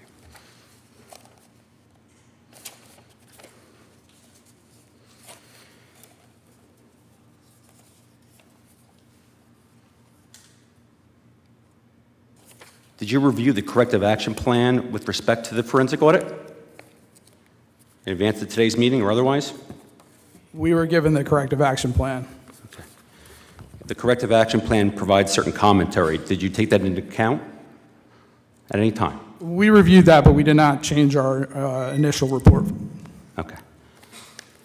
Is it fair to say if that you receive information that changes some findings in your report, that you should update your report or further corroborate and then update your report? We've received no guidance at this point that we would have been, we could certainly have a conversation about both items, but it was presented after our report was finalized, and we wanted to present this final report here. If those comments were provided to you before your report was finalized, would you have made those changes?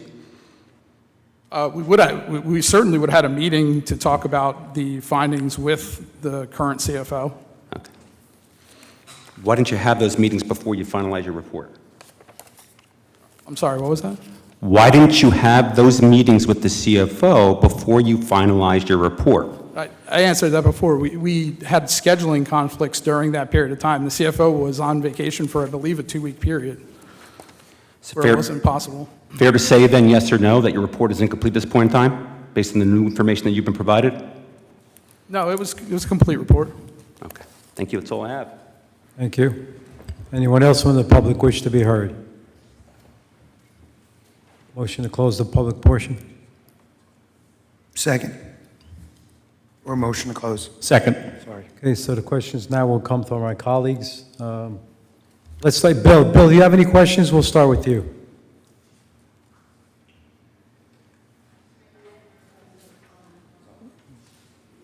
Councilman Gibson, are you still on Zoom?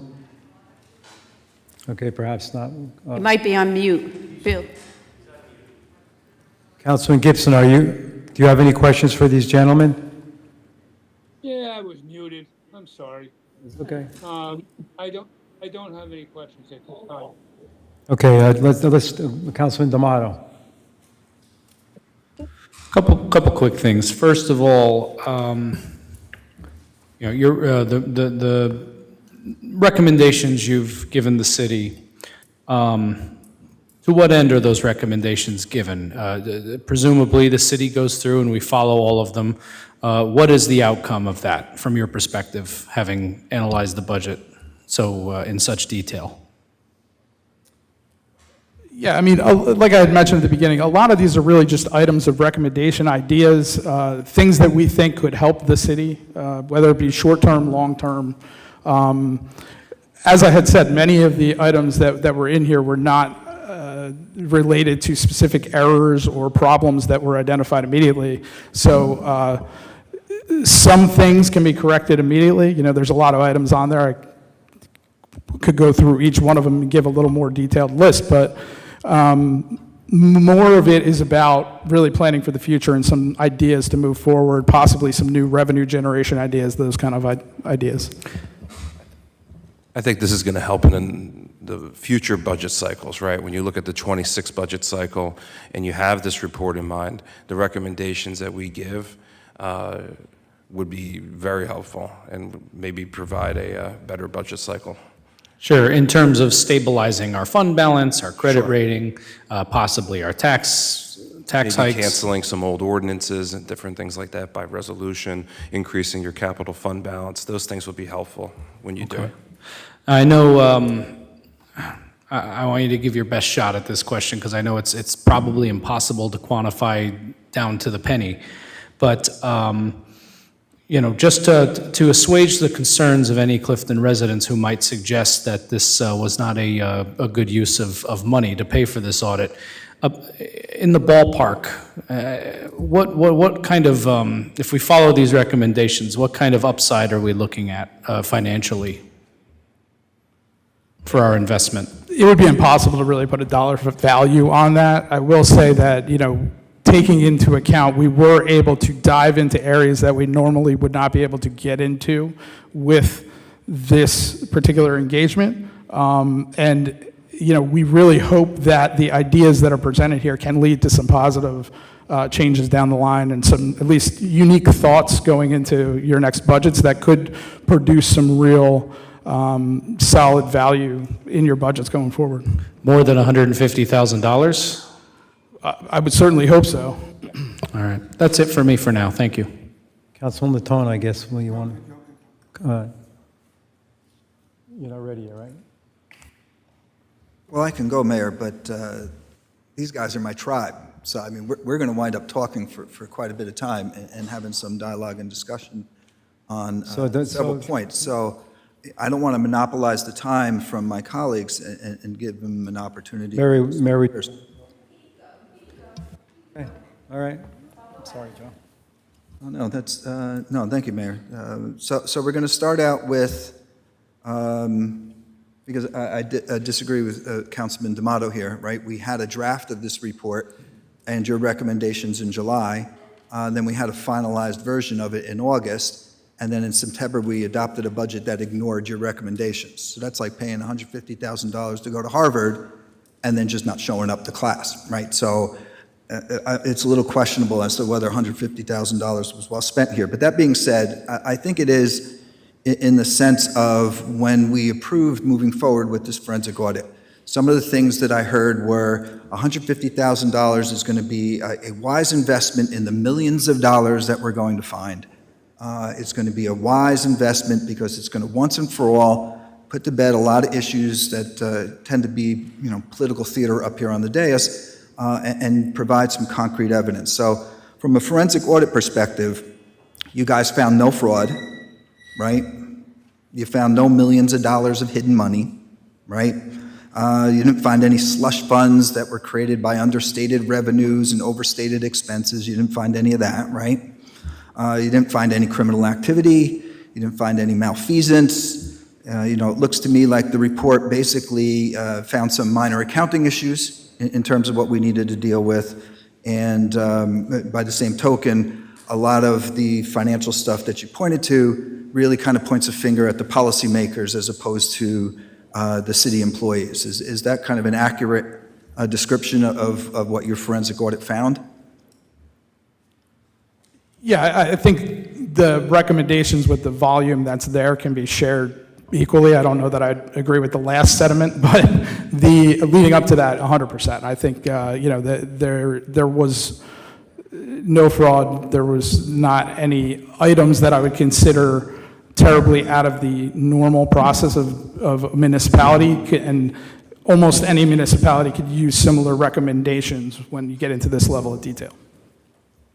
And I know that a forensic audit, as you said at the beginning of your presentation, is much different than the statutory annual audit that we go through, because you guys come in and you touch a whole lot more documents, right? Because the whole purpose behind a forensic audit is to seek out irregularities and then preserve evidence so that we can go through that. I'm sure they had a forensic audit up in Ridgewood when someone stole $750,000 worth of parking quarters, right? And then we had in Warren County, you had that tax collector, she stole over $800,000. And I think Parsippany also got tagged and probably had a forensic audit, because under the guise of COVID, they awarded a contract for fixing the roof on some venue and then just kept going and fixed the entire venue for $1.3 million, no bid contract, right? So, I mean, those are the kind of things that a forensic audit is coming in and looking to do. And so to be very, very clear, you guys came in, you did a forensic audit, and you found no fraud, you found no hidden millions of dollars, you found no slush funds that were created by any irregularities.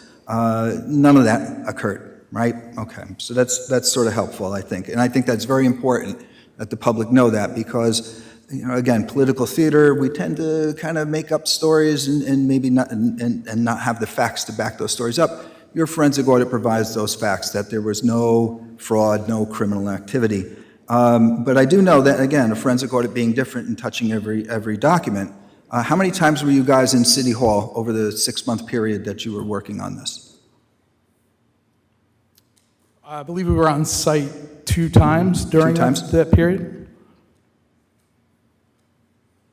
All right. So, and my colleagues are okay with this, right? Because that's just bullet point 1. I've got like 8 more.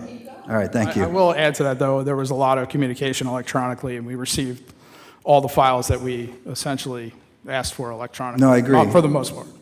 And then, as a forensic auditor, you made sure that those documents that were sent over, you checked the metadata to make sure they weren't altered.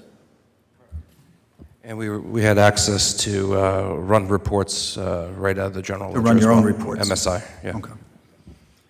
So if we can go to page 51 of your report, and it's a discussion on the vehicles. And it was fairly short and relatively brief. And to be honest with you, given the reputation that you guys have, I was a little surprised about the lack of detail to perform an apples-to-apples analysis. But you point out that in 2019, the city leased 18 vehicles, and that averaged $5,555, right? And then in 2023, we were now leasing 41 vehicles, and the average was now $7,223. And I don't really understand how you came up with the average. Did you just take the dollar amount of what we had for leases and divide that by the number of vehicles we have? Or did you actually go down into the detail and look at what each vehicle cost? Because, based on the report that you provided, and you note that there's a significant increase between the one contract and the other, but if in 2019 we leased 19 Priuses, which are relatively cheap, and then in 2023 with 41 vehicles, we now leased F-350s, that's going to significantly alter that. So if you can just explain how you came up with your average numbers, I think that would be helpful.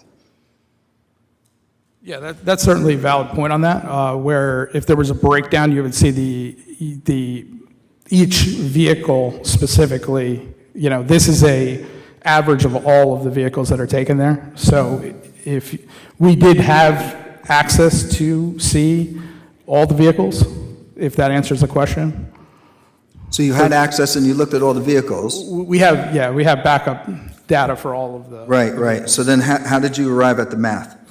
So that's what I'm saying. That I don't know if you want to answer that differently, because you were okay.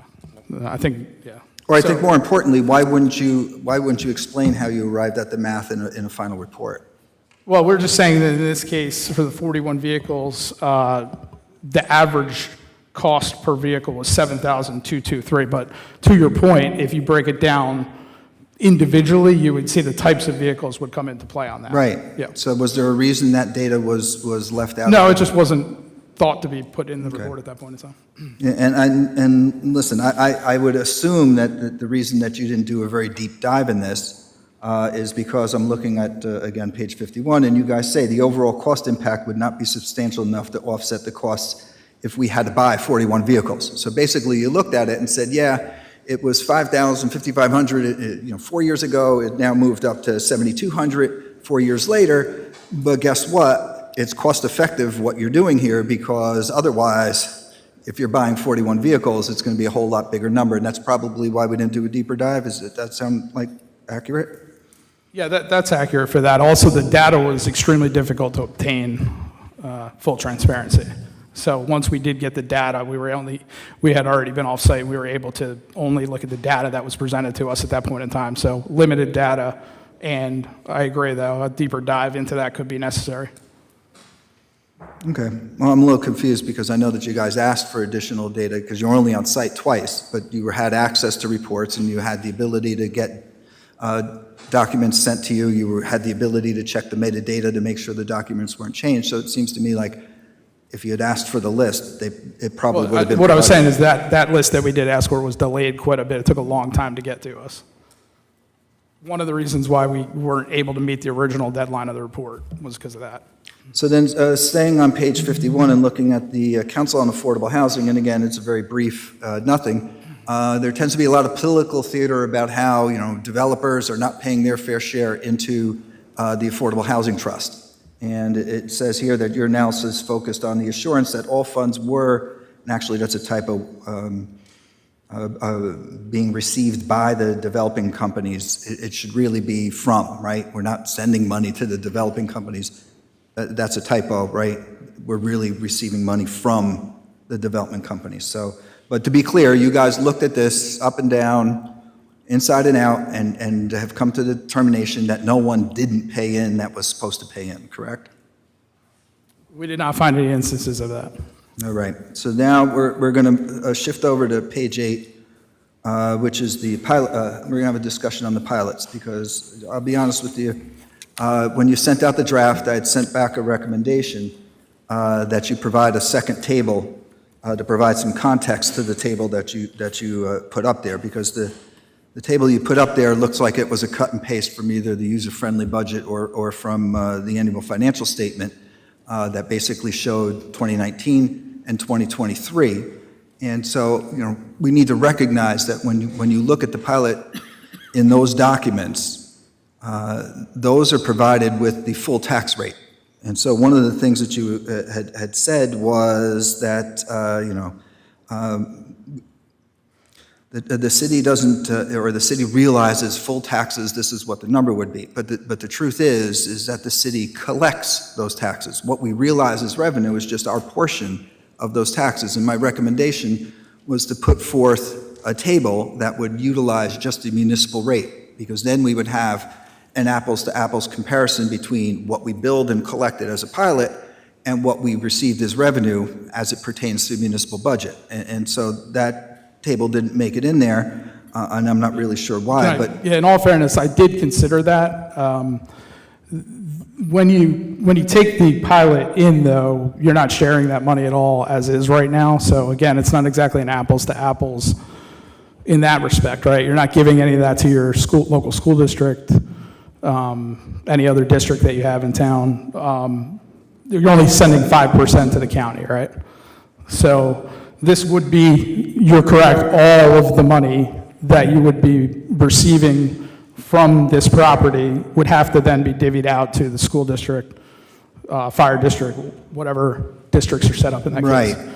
Including the county tax that comes through there. No, I not agree. Not just the municipal share. So I do agree, it could provide some transparency, but it also could cloud it a little bit more too. Well, it does more than cloud it. And we paid $150,000 to have our municipal finances looked at. Not the school district's finances, not the county's. We don't have a fire district, we have a full-time fire department here. So we paid for you guys to look at us and how this relates to us. And so it's a little misleading that you now used a document that, I don't know, it seemed a little lazy that we just took a cut. Do you understand what I'm saying, though? You're collecting 100% of that pilot. So it's not apples to apples to say, if you put the taxable amount in here, it wouldn't be the same thing. Do you understand what I'm saying with that? Yeah, I do, and it feels to me like it's a little bit, so let's put it this way. Let's just look at it from a municipal budget perspective. Here's a pilot, says we should collect $7 million worth of money. If we didn't do a pilot, we'd get $7 million worth of tax revenue.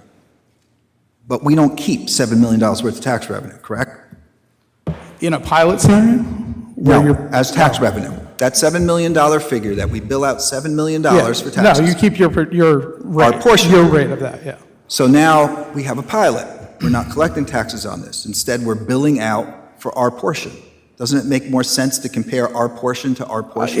I would agree, it's a way that it could be presented, but I don't think it's necessarily any better in this case, or worse. Well, no, because it confuses It's laypeople. a judgment call on our part to have the table that way. It confuses lay people up on this dais. They see these numbers and they think we're losing $7 million. It's part of their justification for $150,000 was well spent because, look, they just found that we're losing $5 million in tax revenue. But the municipal government, our portion of the budget, is not losing $7 million worth of tax revenue. That's an inaccurate portrayal. That's not a correct statement to say you would be losing $7 million. And so, did you guys look at the 13 pilots that we have on the books so that you could make it, because I think you made some fantastic points about pilots and how they are, tools for redevelopment, for smart redevelopment. They're tools for encouraging job growth. They're tools for a whole host of things. And you list those, but then it seems to me like you didn't bother looking at the pilots to then be able to say, and so here's an example of this is going to help create jobs. And this pilot that you awarded did just that. And this pilot, because you wanted to find affordable housing, this pilot did just that. So did you guys look at any of the 13 pilots? Well, we reviewed the pilots that are there. And we speak to that they're a strategic tool used to attract and retain businesses within the city. Yes. Immediately right in it. But that's my point. I think that if you had gone the extra step on the detail and been a little more specific, you would allay a lot of confusion, at least on the dais, probably in the public as well, because you would be able to spell out, we have 13 pilots. One of them's actually coming off the books because it was a run-of-the-mill 5-year, 20% increase till it hits 100%. And it happened to be for daycare, affordable daycare, and it also happened to be from a religious organization that may try to make the argument of we're tax exempt, right? So it seems to me like that was a pretty smart pilot for the city to go into. We actually only have one pilot agreement that's with a for-profit company. And in exchange for that, they need to give preferential treatment to hiring Clifton residents first. Up and running, they're going to create 1,000 jobs in this area. And so that's 1,000 jobs that Clifton residents are going to have first dibs at. All our other pilots, all the other 11 pilots are all with nonprofits. And they're all standard language. This is your maximum profit you're allowed to earn. And if you earn more than that maximum profit, it voids the pilot agreement, and you're now full on board paying total taxes. And most of those were for affordable housing for senior citizens, for disabled veterans, for low-income housing. So, again, you guys did a great example. You did a great job of explaining why pilots are so smart, but you kind of stopped short and didn't look at the pilots themselves to then say, congratulations, you guys are doing that. We're not commenting on that specifically because of a lot of the reasons you're saying for that, but it's not our judgment to really say whether it's good or bad in that case. If you didn't have a program in place, what I might say is it might be a recommendation for a future revenue to attract things like you're saying, to put something in place, but it's clear that you already are reviewing these as they're coming in, No, and listen, and I understand that. It's just, it's a little disappointing to me that, a forensic audit is different than your statutory audit.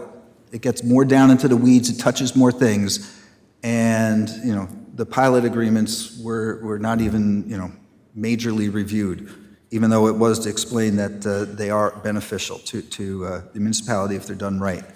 So one of the things, moving on then to page 7 and the pandemic aid, you guys did break down how we were using our American Rescue Plan money, our CARES money, Can you talk a little bit about how using that one-time revenue in the budgets that you examined either contributed to or detracted from fund balance?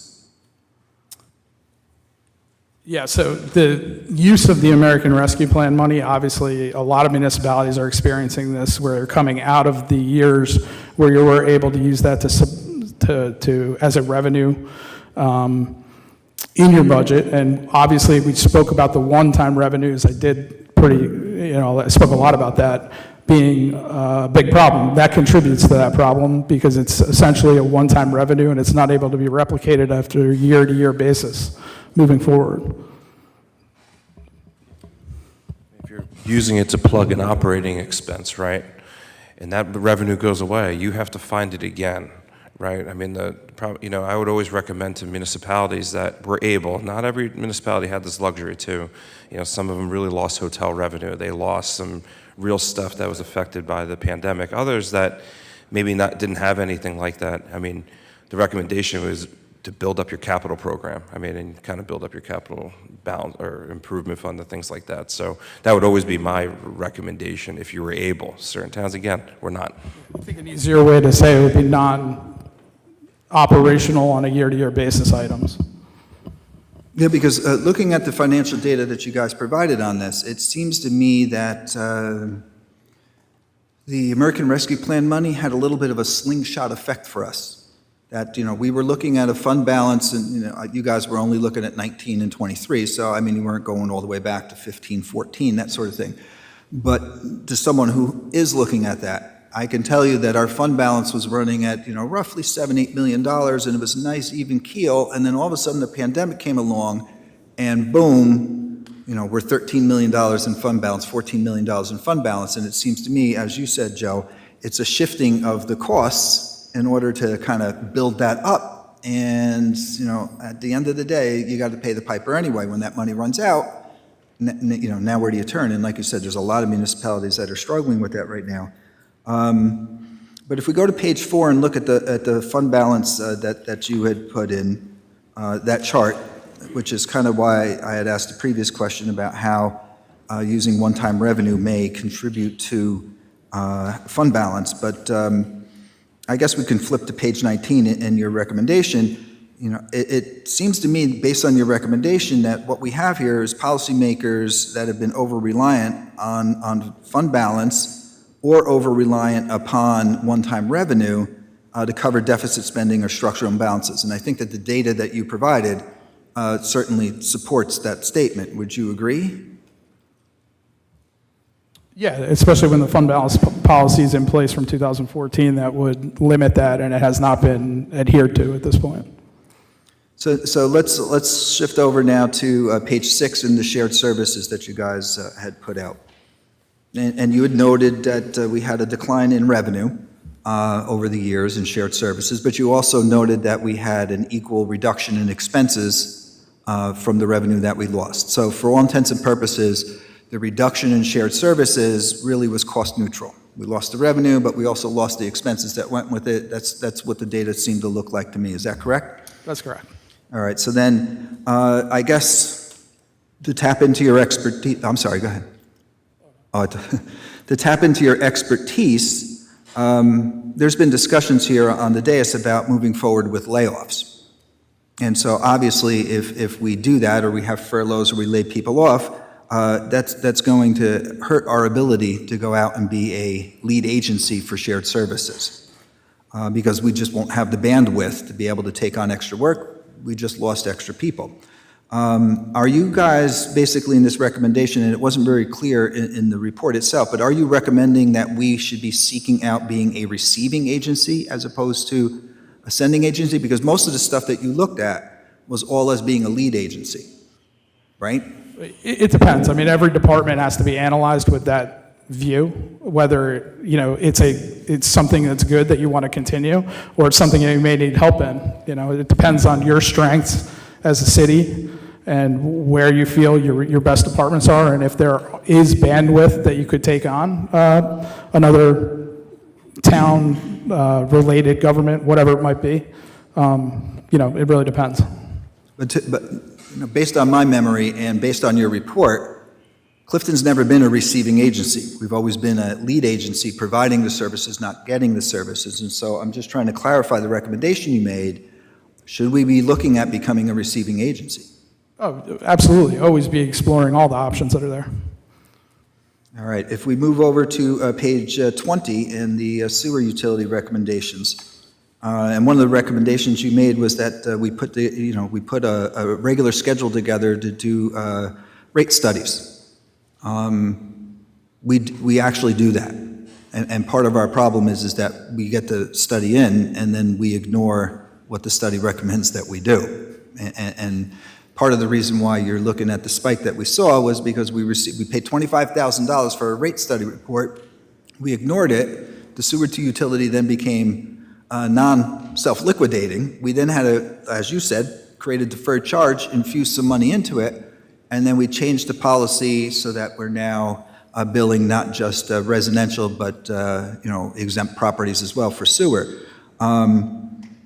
And I think that's, for me, is going to be part of the frustrating part of your $150,000 report, because it has some great recommendations in it, no question about it. But my concern is similar to a rate study for the sewer utility, it's going to fall on deaf ears.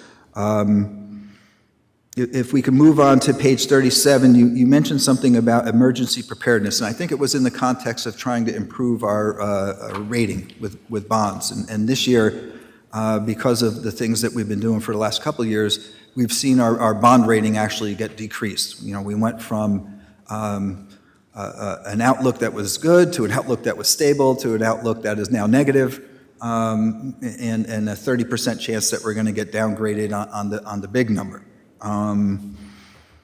So can you speak a little bit about, and again, hopefully this doesn't fall on deaf ears, but can you speak a little bit about the importance when it comes to budgeting, about a storm trust and an operating budget that still budgets to take care of storms? Yeah, well, first to the emergency preparedness, just to touch on that for a second, it's one recommendation that I generally have for all municipalities that I end up in.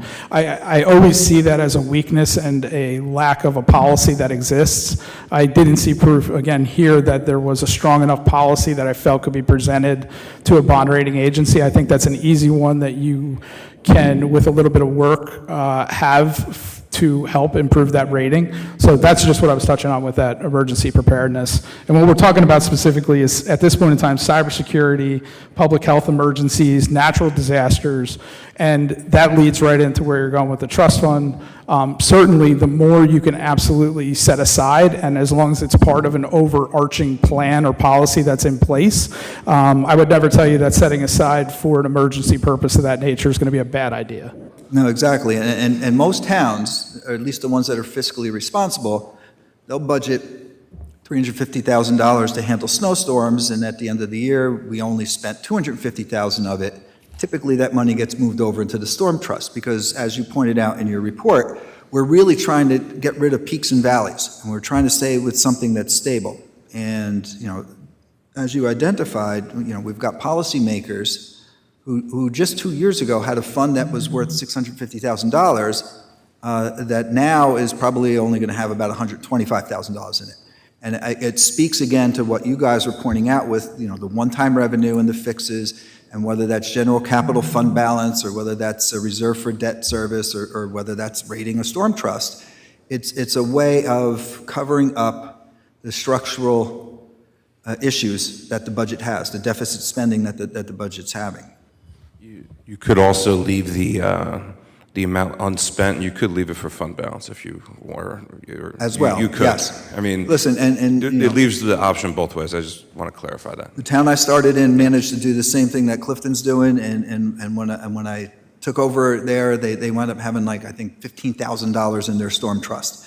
So for the first few years, whatever we didn't spend on removing snow and salting roads went into building that back up. But to your point, Joe, once we got back to we have a solid financial footing here, that money was then getting lapsed into fund balance so that we can offset the pressures of raising taxes the following year. So yes, but there needs to be a goal in mind and there needs to be a plan. And I think you guys actually said it in your in your recommendations, that if you have to use one-time revenue, don't take it all in one shot. Stretch it out over the course of multiple budget cycles, so that, again, you're smoothing out the peaks and the valleys, and you're getting to something that you can manage. If we go to page 36, you guys were talking about the bond anticipation note in excess of $141,000. And you point out, rightfully so, that we had to pay interest on money that we now weren't using. Did you guys look at how much money we wound up getting by having that deposited in the bank? Like, from an arbitrage perspective, I'm interested in understanding if we actually did lose all that money or if we actually made money over the fact that we had too much money. Did you guys look at that? Yeah, I didn't compare the actual interest that you were taking in versus the amount that was excess being paid on that, compared the two interests, the in and the out, in that case. So no is the answer. Right, but you had access to the bank statements that would show you what the interest was earning on that particular deposit, and obviously you came up with the 141 based on the note itself and what it's charging us in interest, correct? Correct. Did that take into account any of the premium that we also received on the ban? The 141,000 that's here? No, it does not take into account the premium. So I guess the question I have for you guys, and like I said, you're in a lot of towns, so you see a lot of stuff that goes on. If this ban wound up getting fully converted into a bond, right? So now we've fully bonded for it, it still wound up being unexpended. What happens to that money? So you end up permanently financing the exact bands that you had. That hasn't been my experience at that point in time. Generally, there will be another analysis that's performed at that time that would be more specific or more detailed, and it's caught at that point in time. But you could end up in a permanently excess financing situation if it was bonded for. Now, in theory, that bond needs to have an asset attached to it of some sort, so. Yeah, I remember when I was taking the CFO classes, and the professor got up there and he said, so what happens if you missed $141,000 on excess, and you wound up having to now create this deferred charge for, well, he said, what would happen with it for next year, right? The answer was deferred charge, right? Young whippersnapper like me was just like, oh, that'll never happen to me, right? But we all know that in a $135 million budget, these things are going to happen, right? And so it would be my understanding that the 141, if it got accidentally converted into permanent funding, that it would go into one of two places, either reserved for debt service or it would get lapsed into general capital fund balance. And in either one of those cases, it would be able to get utilized in a future budget for either paying, if it was in the general capital fund balance, it can be used as a cash payment for a project. If it got put into debt service, this is a year that we're really facing a pinch. We're going to pull some of our reserve for debt service in order to hold down the budget, right? And so, generally speaking, that's my understanding of where it would go. I guess the last, finally, and I appreciate my colleagues' patience with me, is the page 44 on the dedicated by riders. And so I was essentially just focusing on the, was it 5 or 6 that were not listed by, approved by the state. And I think the one that was for about $500,000 is like a vestigial fund left over from a 1970s federal program. And so with that in mind, would it make more sense, rather than applying for a dedicated by rider for this money, would it make more sense to do a resolution to cancel it and add it into fund balance so that it can be used in the 2026 budget? You have the ability to do that, yes.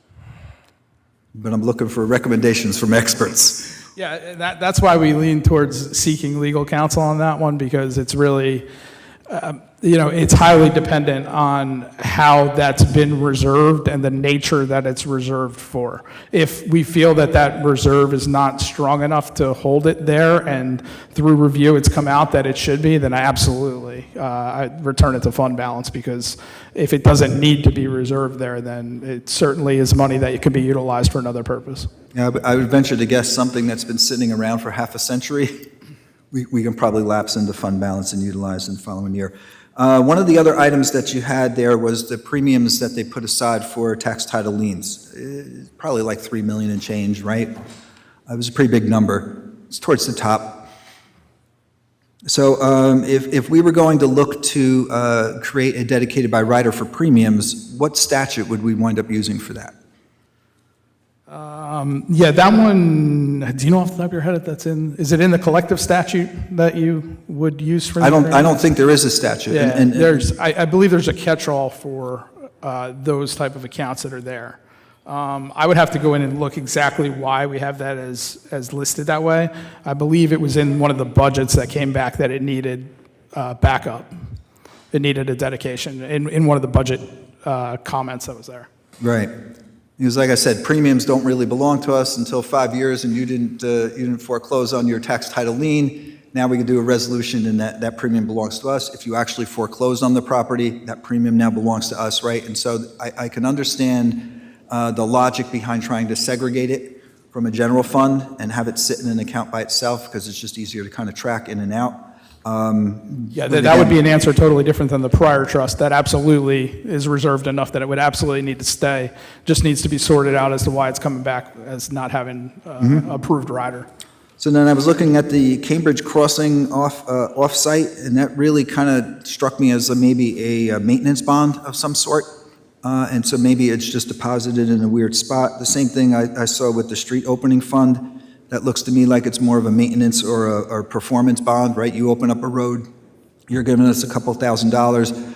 A year from now or 2 years from now, the engineer goes out, says the road's still clean and looks good, and so you can release their $2,000. And so it seems to me like that account may be some sort of performance or maintenance bond related, which means it's being accounted for in a wrong way, but it's not necessarily being used in the wrong way.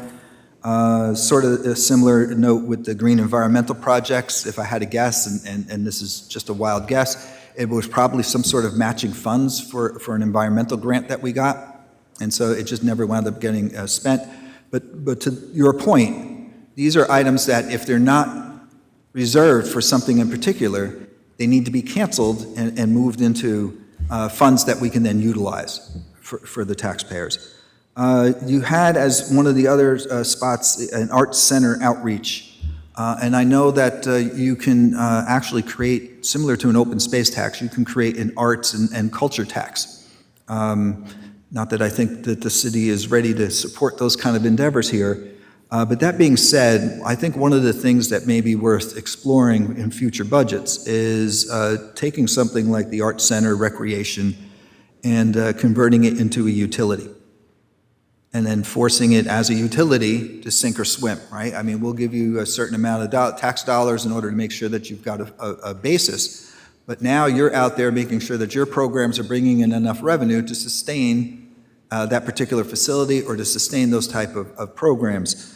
So the question I have for you is, based on where that money's parked, and because it doesn't have an official approval from the state as a dedicated by rider, if we created a utility, would that money be able to get moved over to that utility, or would it need to be lapsed into the current fund, and then we would need the budget to seed? Yes, it No, could. it's a finance question. It could be, but I believe when you set up the utility and the process that you would go from that, you would have to explain to the state at that point in time where the money's actually coming from. And in that case, if you're able to identify that you have they're really going to look at the revenue, like you kind of said before, right? So is your revenue enough to support the expense side of what's going on? It's going to be dead if that's the answer is a no. Essentially, you don't want to set up a utility that's already going to be underfunded, right from the get-go. So without that solid plan, but I do believe in that case that you could pull it out of the trust fund at that point in time if you were approved to have a new utility and set it up through there. Right. And then I guess the last one that you had here was $32,000 worth of various or other or miscellaneous that we don't have an approved dedicated by rider from the state. So is your recommendation to move those funds to the pots that they belong in, or is your recommendation to pass a resolution and get a dedicated by rider to handle the miscellaneous? Which one was it? Unfortunately, same answer as the other side of that, right? So they are broken down a little more detailed than various in the general ledger accounting system. So if you go through that and you find that there's legitimate restrictions that are on those funds, then you'd have a tough time of canceling those and not providing that money back to the people who it belongs to at that point in time, then I would say you have to keep it as a trust and try to get the approval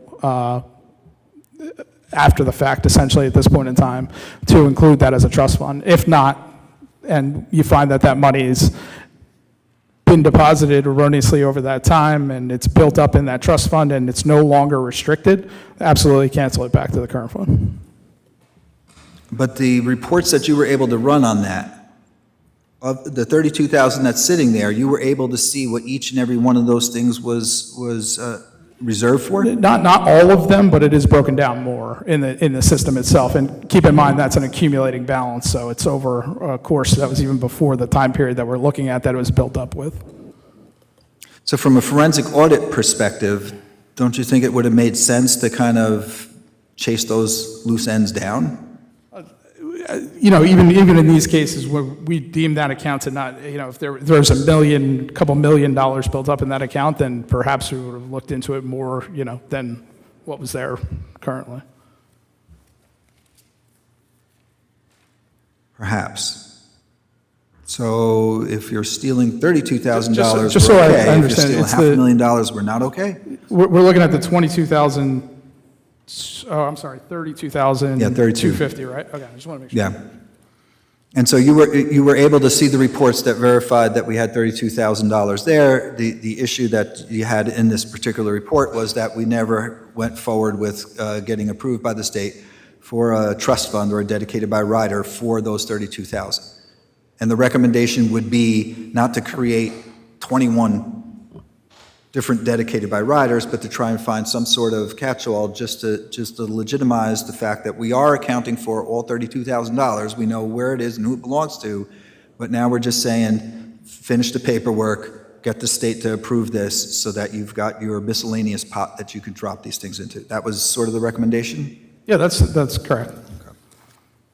Thank you, everyone, for letting, like I said, this is my tribe, so we can go out to dinner and talk over another 2 hours about this stuff.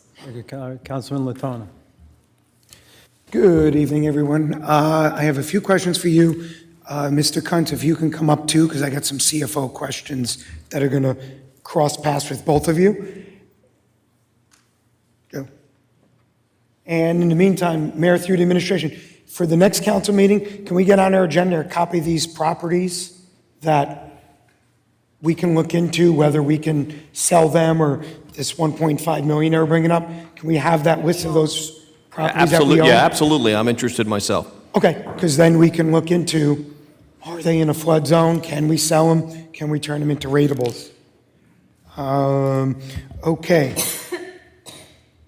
First off, the big question's being asked, was the forensic audit worth it? So you said no. I'm going to give you my first answer. If I asked anyone here, would you invest $150,000 that in a month later you would have 1.5 million? Would anyone do that investment? We probably all would. So I'm going to tell everyone the reason why I start with that. Because we've asked for a list of trust funds in my first couple of years here, and we got a list of trust funds. And then there was a few missing. We asked administration for an updated list, and we were told all of these trust funds. Then for about 8 months, we went back and forth on whether or not we were going to go forward with a forensic audit. Right within, I want to guess, a month after we voted to go forward for the forensic audit, 2 trust funds worth $1.5 million appeared that we never knew about. So, does anyone think those 2 trust funds would have been found if we didn't go forward with this forensic audit? My guess is no. And I'm going to tell you why that forensic audit and those trust funds are a bigger deal. Because at some point in the near future, there's going to be a vote by this governing body to use those trust funds to fix our sidewalk program with our rooted trees. So if we just took that 1.5 million and we dedicate it into a sidewalk fixed trust fund and used a number of $500 for a slab, which I'm told by professionals it would cost, once you take a root out of a tree to put down a new slab. That's 3,000 slabs in the city of Clifton that we will fix on 2 trust funds that, in my opinion, we never even would have known about as this governing body. So everyone keep that in mind. And then also, when you look into this, what we spent on this $150,000. In 2005, when I was a fireman, I think it was 2005, the city authorized and spent $70,000 to do a fire department study. Just the fire department, a budget of a few $1 million. $70,000. I looked up today and I adjusted that for inflation. Adjusted today, ladies and gentlemen, was $125,000. Adjusted for today. So in 2005, the mayor and council thought it was wise to do a study of the fire department of a few $1 million. And we did an audit of a $150 million budget for the whole city for 2 years by this auditing law firm for $150,000. So put that in perspective. So Mayor, if I may, and I apologize, Councilman, for That's Tony. it's just I thought this was the portion where we're asking questions so we could send these guys home, and then we can have council comments. But so far, I haven't heard a question. To my colleague, we let you speak for 40 minutes uninterrupted. No, and I asked questions. Okay. The same So- way Councilman D'Amato asked questions. Do you have any So- questions? We're wasting these guys' time. So we keep hearing, when we did this forensic audit, that we were accusing people of being criminals. I don't think anyone on this dais, other than my council colleague about 15 minutes ago, who questioned why you didn't follow up on $32,000. And he basically made the question why you didn't follow up on some $32,000, and you said it wasn't $1 million, and he made some type of comment of, why didn't you follow up on it? That could have been criminal activity. So the only person who actually mentioned criminal activity or the allegation of criminal activity was my colleague. So we all go to Costco, correct? Everyone watching at home, everyone on this dais, and everyone in this room. Costco has thousands of locations across the country.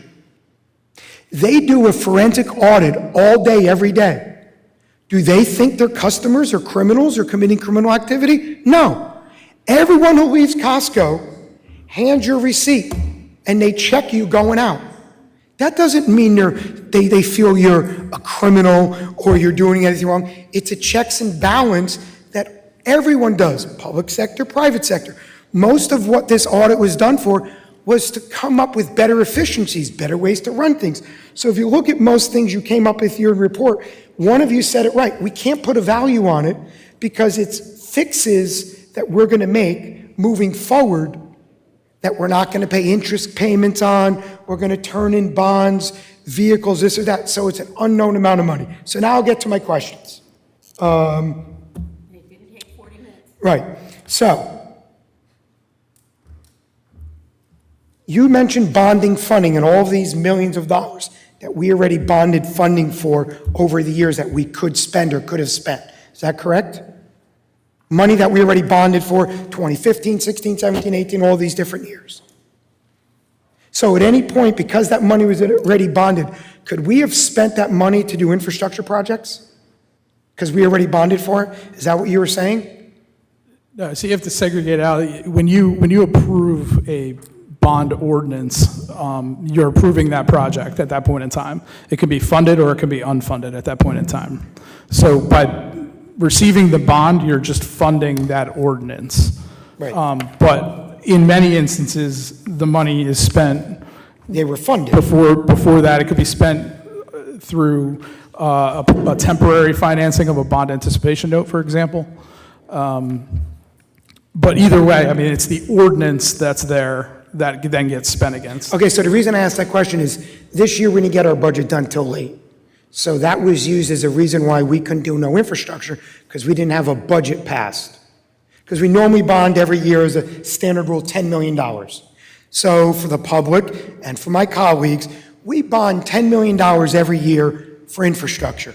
Some years we only spent, I seen 2017, 2016, 2018, years that my colleague was on the council, if I remember correctly, we bonded money, but we didn't spend all that money. So just because every year we bond $10 million, we don't actually spend it. So this whole theory of we didn't do any roads and this and that and everything this year because we didn't bond because the budget was late. Couldn't we have used money that we bonded in those years past, that it was already funded and bonded to do infrastructure projects this year, even though our budget was late? So we couldn't use this year bonding money? You have a couple things at play. If you don't have enough down payment money, for example, you need 5% down payment to come from your capital improvement fund to fund the ordinance. That could be done at any point in time, non-related to the But in budget. those years, we funded those $10 million in bonding, and I seen on some of your charts, we had that money there that we paid and bonded for it.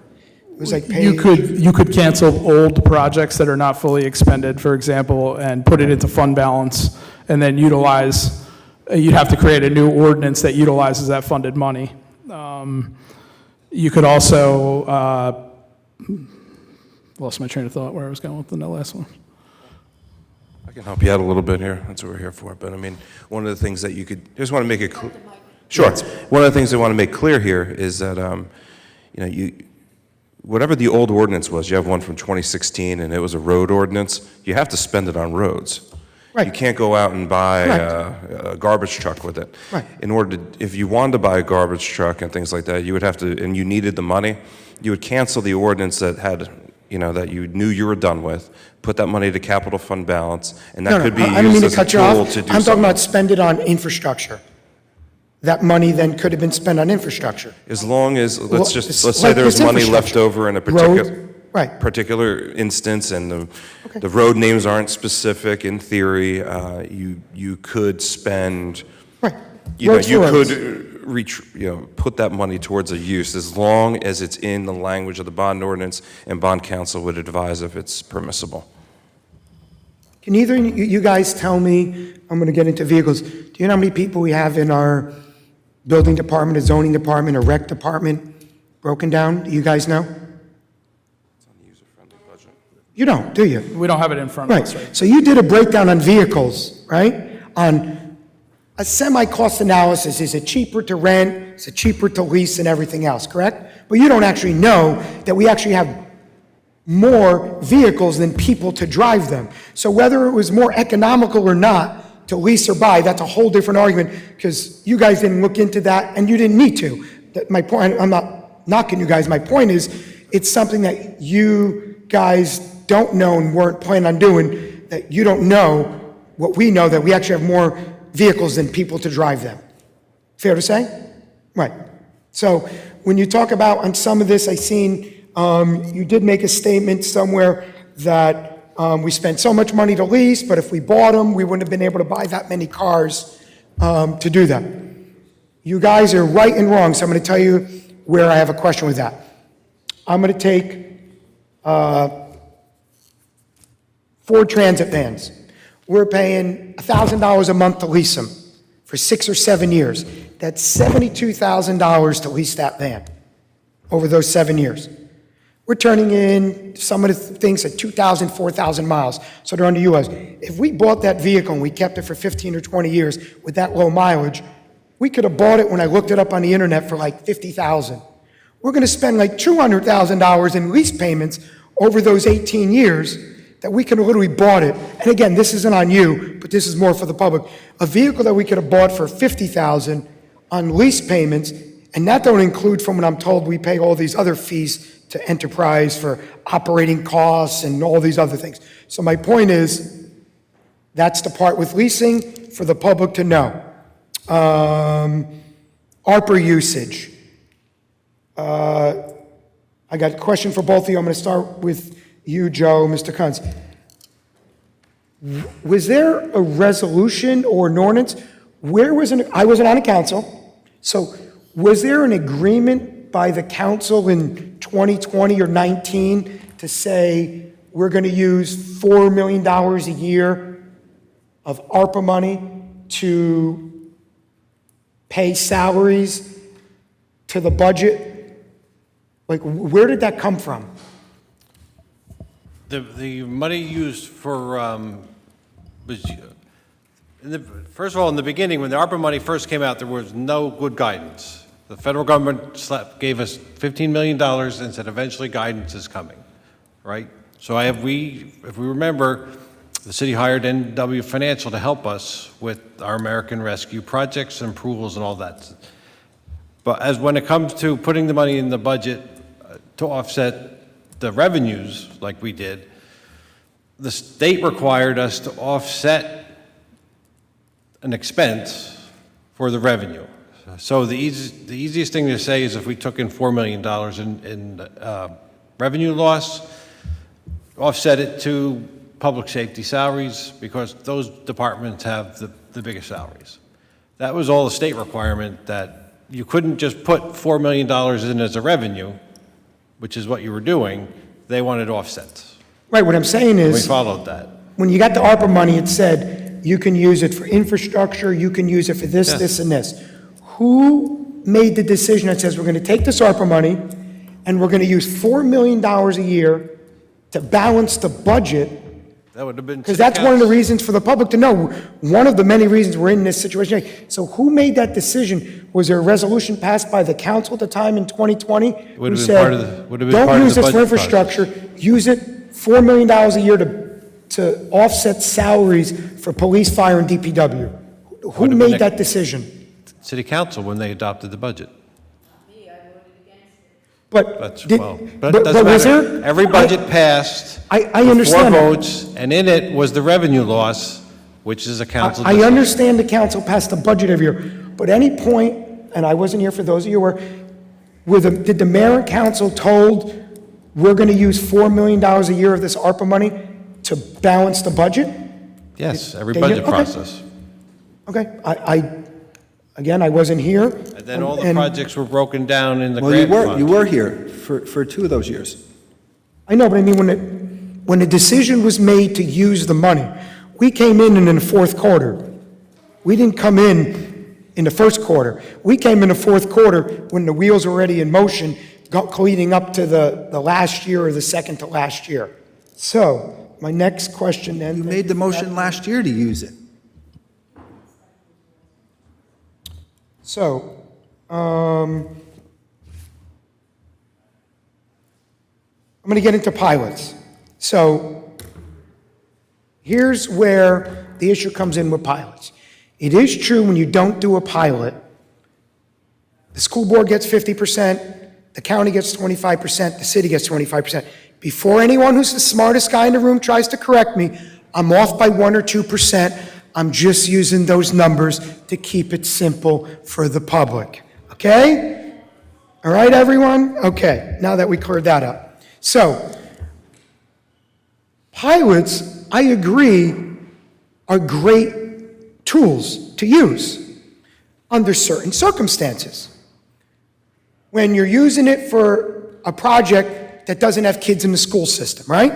It's a great thing, doesn't affect the school system, doesn't affect the county, it's Senior Horizon or whatever, so you get that. But here's the difference that I found out looking at other towns, and this is what we're looking at do on future projects with On3. Other towns do pilots, they get a percentage of revenue, right?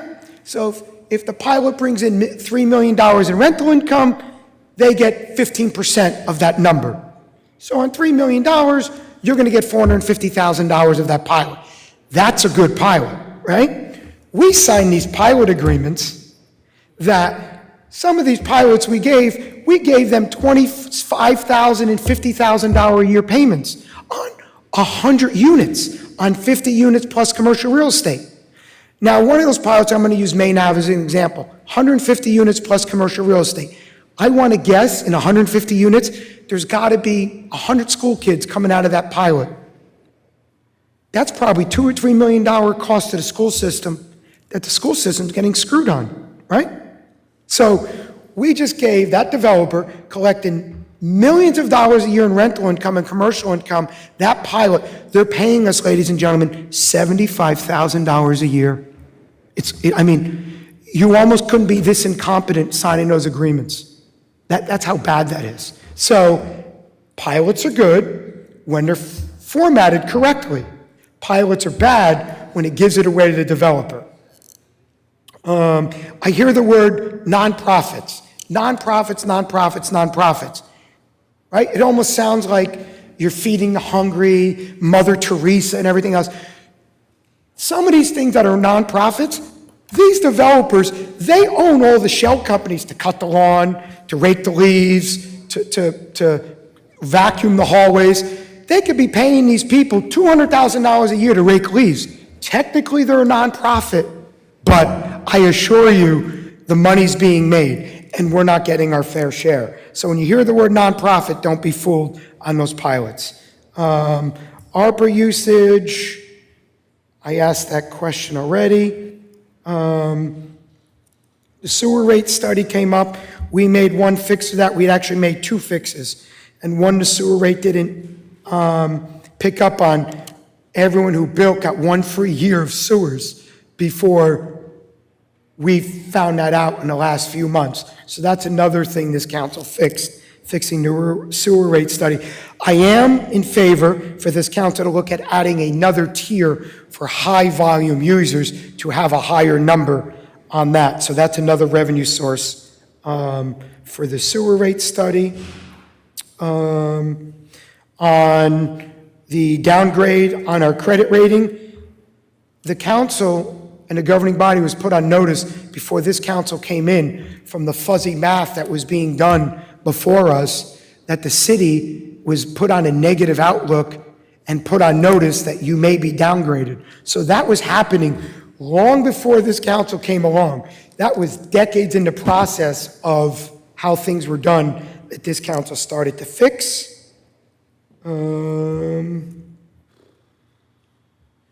Balanced budget.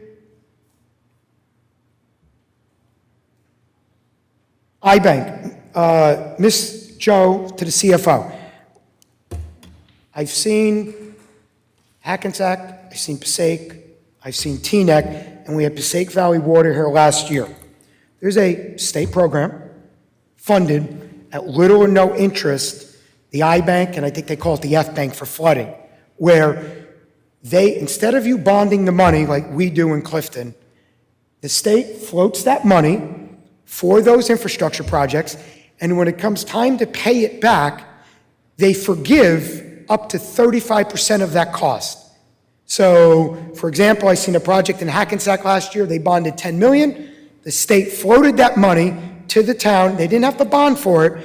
When those projects were complete, the state then only made them pay back $7 million. Last week we had Passaic Valley Water here, they told us they used the same bonding. So I'm going to be asking both of y'all this question for the forensic auditors and for the CFO. Passaic Valley Water said they did an infrastructure project, and the state forgave $10 million of that last week when we had them here. Has the city ever used the iBank or the F-Bank? And if not, why not?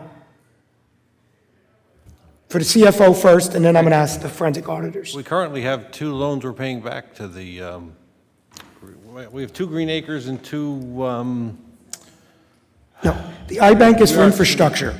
yeah. So the state has. Projects they are. Right, so let's stick with infrastructure. The state has a plan, low or no interest loans, they float the money, and once the projects are done, you pay it back and they forgive a third. Have we ever participated in the iBank? I have to go back and check, but I believe we currently are paying back 2 loans on one of those programs, yes. So we are using the iBank? I don't know if it was called that when the state did it. We have one loan that goes back years. Well, right now, every year, are we not, why don't we use the iBank instead of floating bonds, paying interest, when the state, and for the people at home, if you just go Google iBank, state of New Jersey, you're going to see it pop up. So why aren't we using that like literally like every year to fund infrastructure projects? That's my first question. In the past, we have looked at it, and it didn't benefit us, but we could always do it. Well, they do low or no interest loans, and then they float the project, and then when you go to pay it back, they forgive up to 35% of it. So why wouldn't we use that? We can. Okay. And then my second question is, same thing with flooding. They have the same program for flooding. We have flooding, we know Third River, overbanking, we have it in Dutch Hill. They have also one for flooding, and I think that's the one that Passaic Valley used. They used the one for flooding. Why have we ever applied for the flooding loans through the state? I don't know. unless So I can know. we, Mayor, through you, for the next council meeting, can we get something from the city manager, from the CFO on why we're not using that program? And now for the auditors, I kind of have the same question. The iBank, is that something used in towns? Because Yeah, the iBank's a great program by the state of New Jersey. The limitations that are attached to it are the planning process that goes in and the awarding of the actual projects, right? So it's not something where it can be a spur-of-the-moment kind of project that's out there that would need funding. It would have to be planned well in advance, and you'd have to get on the list to be potentially approved for an iBank. Right, but we've had flooding issues in Dutch Hill, the Third River up in Montclair Heights, underneath the viaduct. We're building at 300 condos at Black Prince. So, and right now, we are actually bonding. We got money in our $10 million of bonding every year. We have money there right now that we're using our bonding money to Colwell Street, right here across the street from City Hall, to fund these projects. So I just want to know from the CFO, from the city manager, from the auditors, why aren't we using these tools that our surrounding towns and our utilities are using? In my opinion, it's just definitely a tool that's out there that can absolutely be utilized with the proper planning that's there. Because again, to the residents, when we talk about trying to balance our budget, and we're millions short here and millions short there, I've said it before, because we didn't make good deals on our pilot agreements, running City Hall efficiently, using bonding instead of grant money, and the state programs, and PSE&G, and all these other things. When we talk about why we're in this, one of the reasons we're in this predicament of these millions of dollars short trying to balance our budget, here's another example on a tool that I don't know why we're using. I'll wait to get a better answer because it mind boggles me. Again, when I see everyone else using it, the LEAP program, that I've seen at the lead municipalities, that has come up a lot, that it's basically when you use shared services, correct? The LEAP program is a grant from the state that rewards you for using shared services. So we use shared services right now for, I think, animal control and our health department. So if we applied for our LEAP program, we would then get grant money showing the state we're using shared services to save taxpayer money? Is that what that means? In the LEAP program, and it's even for exploring new shared service opportunities, I mean, that's a big piece too. And then the state will cover those costs, and then based on what the project is, they could award a LEAP grant based on what you respond with. Yeah. Right. So if we would have done some of these shared services through the LEAP, we would have got grant money, because I think it was $600,000 almost was awarded to municipalities across the state since 2020. Is my Rain Man brain about right reading this report? 586,000, yes. So, and we got none of that, correct? Nothing. How much? 500?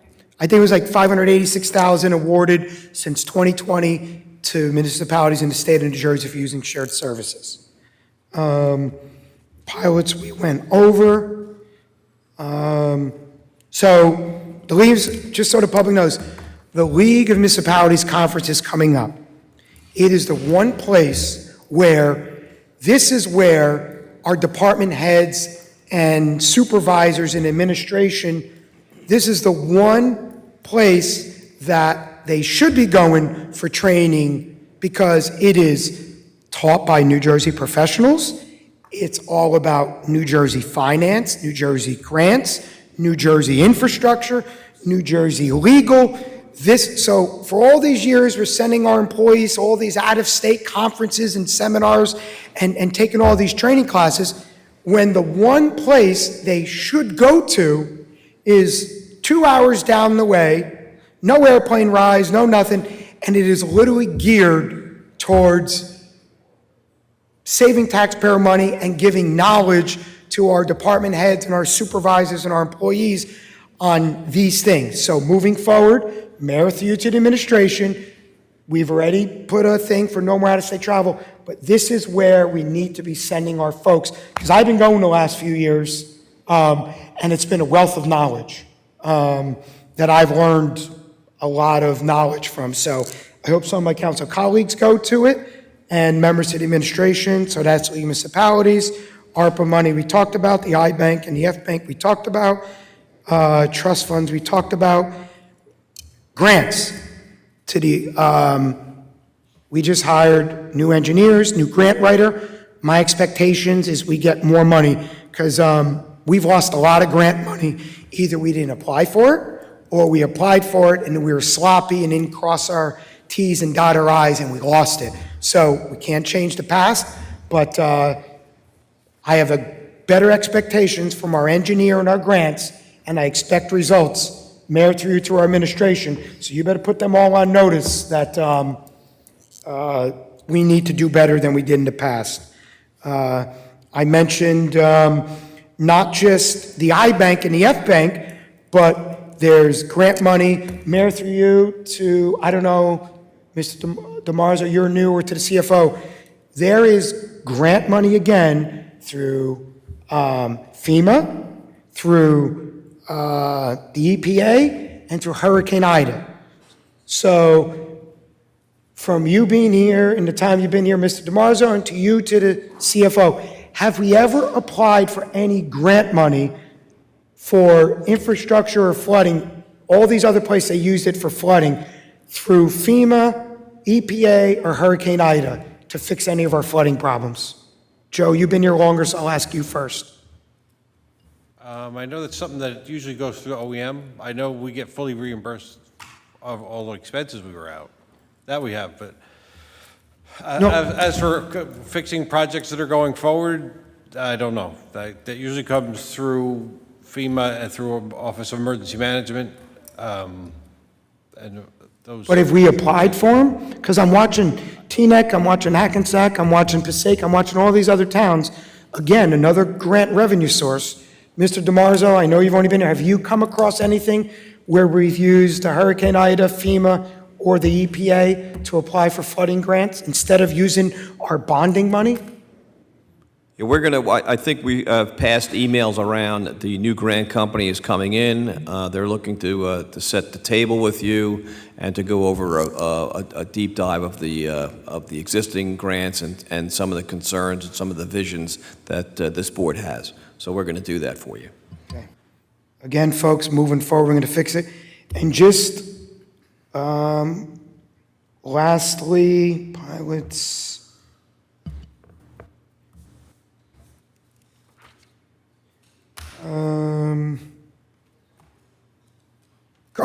Lastly, again, this report, whether you work in the public sector or the private sector, as everybody knows, there's checks and balances, there's this or that, there's just like we already have an order and everything else.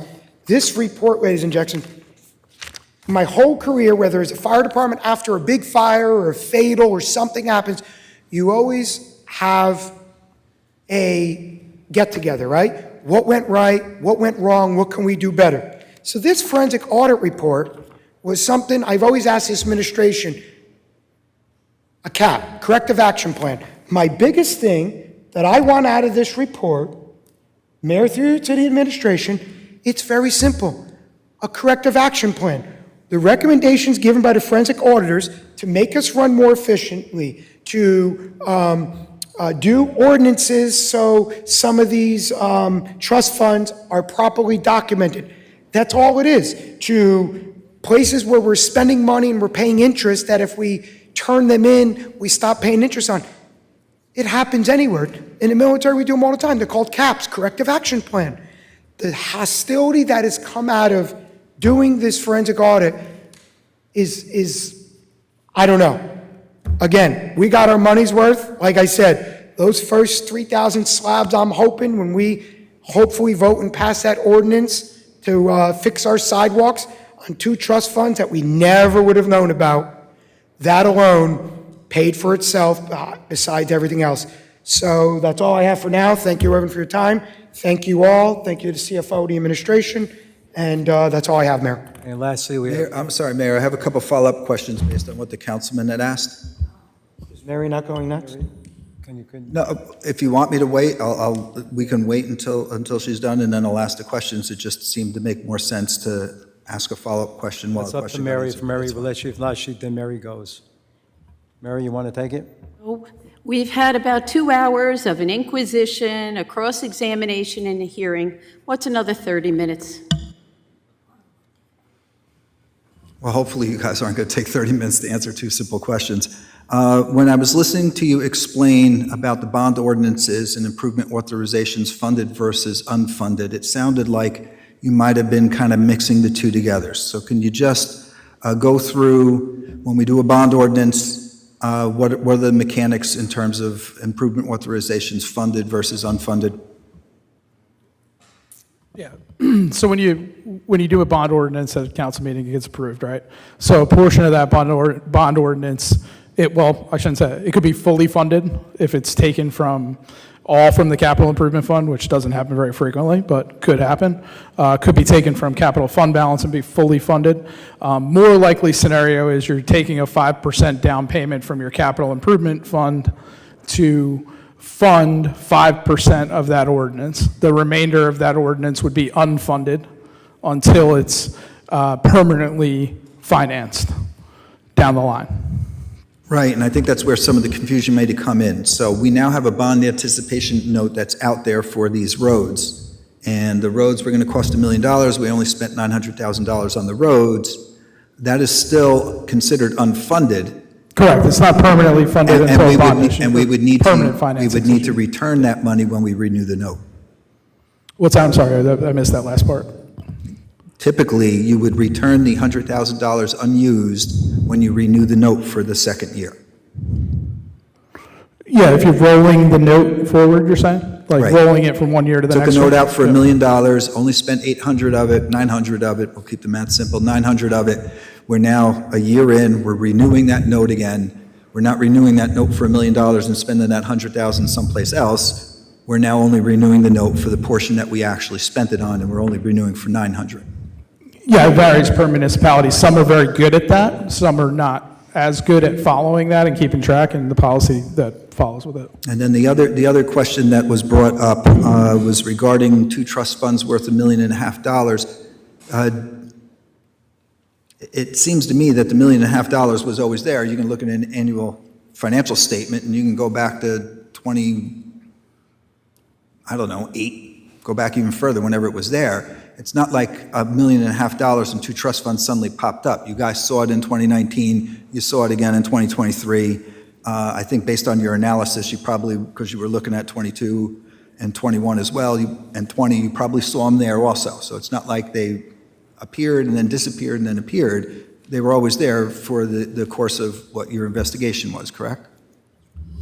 Yes, not knowing the context of what trust fund or anything of that nature, there was no inconsistencies during that time that matched that. Thank you, Councilman Sajakula. I'm going to try to bring this back to the forensic audit that we did. And thank you very much for coming here. I am sorry that you've been through an inquisition, a cross-examination, and it seemed more like a hearing. I apologize for that. But let's bring it back. 6 of the trust accounts never received approval, correct? By the Division of Local Government Services. If my math is correct, that's 16% of all our trust accounts.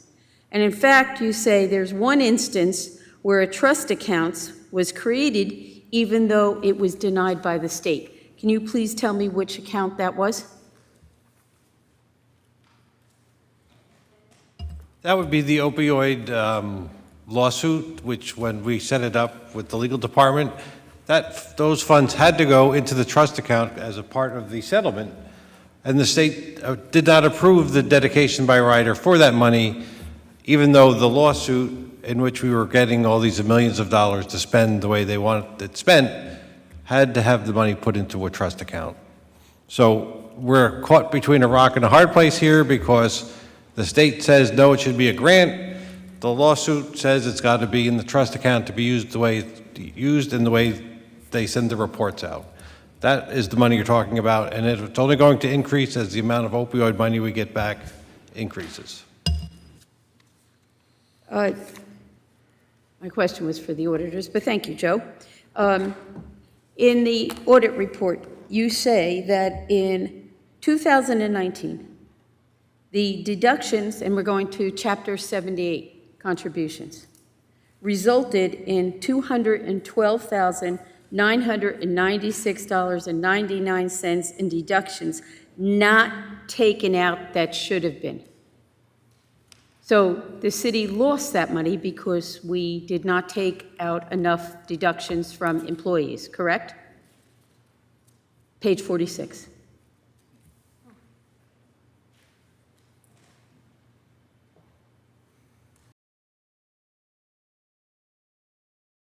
It's on our calculations of the sample that we selected. That was the total amount of the deductions Okay. that were not taken out.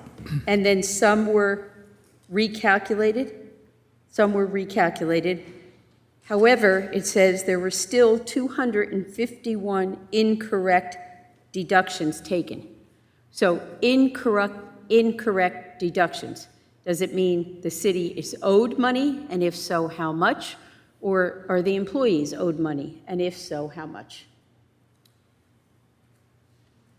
Yeah, sticking into those years, like I said originally, I think we talked about this before when we were going through it, but we would recommend that a full-blown analysis is done on the Chapter 78 to confirm the entire amounts over this entire course of time. So like we looked at, for example, a large sample in 2019 and 23, but if there is carryover or corrections that are happening in years that were not completely sampled in this case, then we'd have to take that into account too.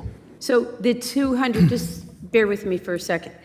So the 200 and let's say $213,000 in deductions that the city lost, that was a sample of our employee base that you used.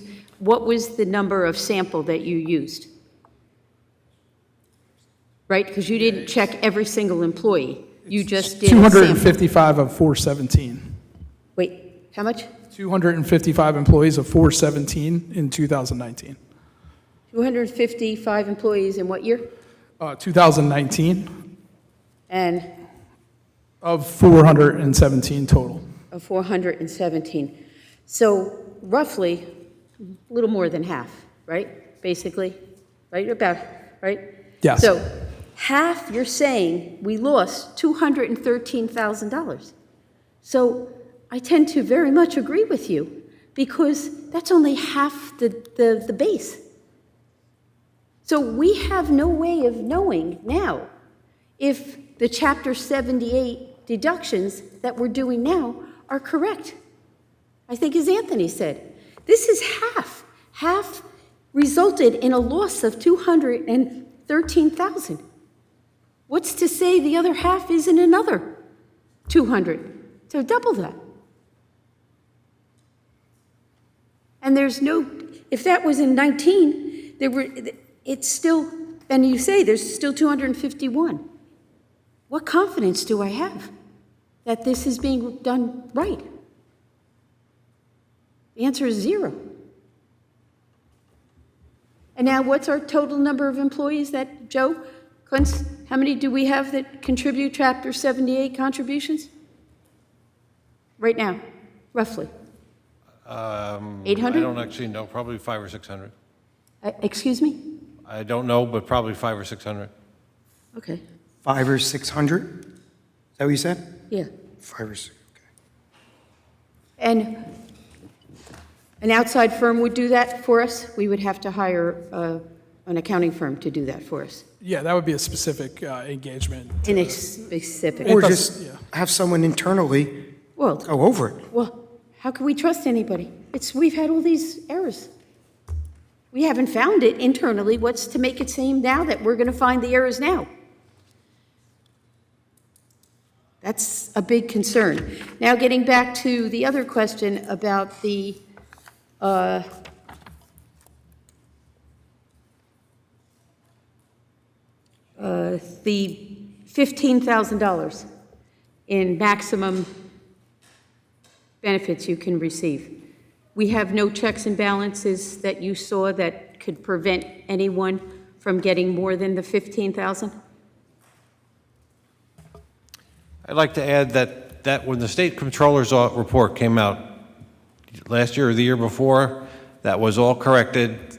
The former city attorney put all the ordinances on, everything was adopted, everybody's personnel manual went through, and on your employee sheet, before a certain date, you got half your sick time. After a certain date, you only got 15,000. That's all been taken care of, probably post 23 when they were looking at. But that was all done when I don't remember when the state controller's office came in, but the city attorney and this mayor and council were heavily involved in correcting that error on the state audit.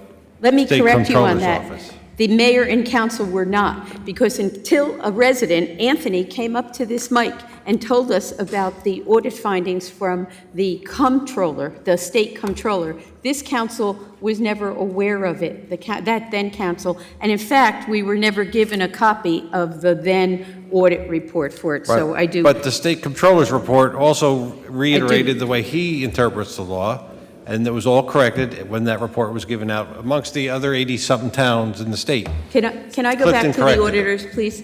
What monitoring would you suggest to ensure that we're not paying anyone over the 15,000?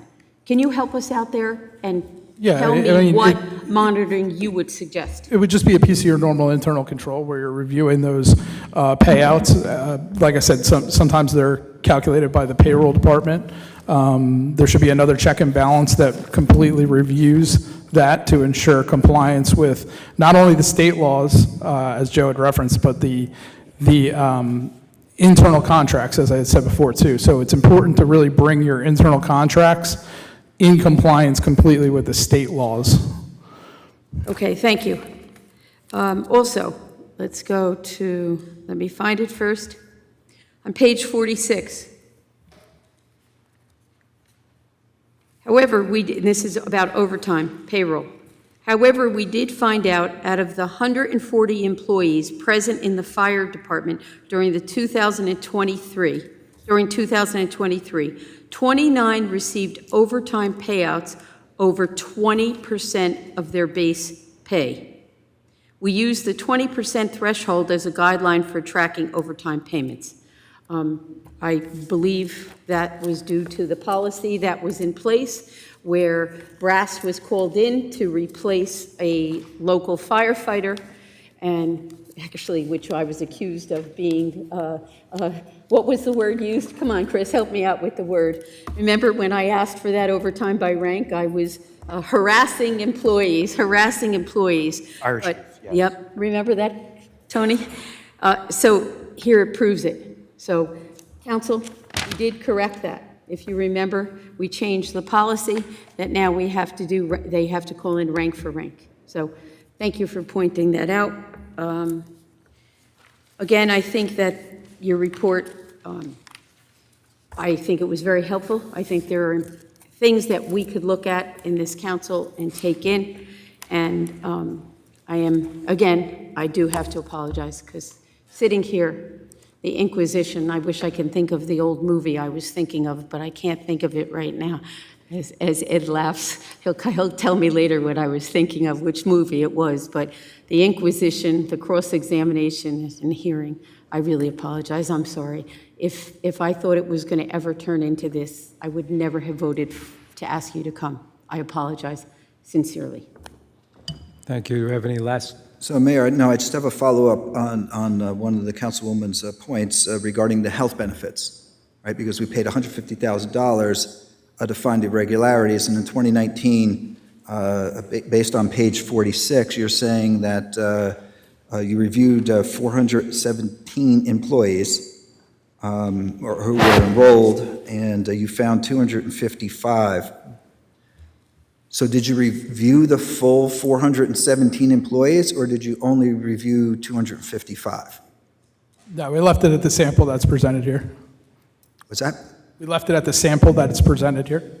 So you only chose to, and a forensic audit touches every document. You guys only did 60% of the employees to check that. And I see on this page that while you found the error in 2019, you chased down the loose end, and the next sentence says the error was corrected.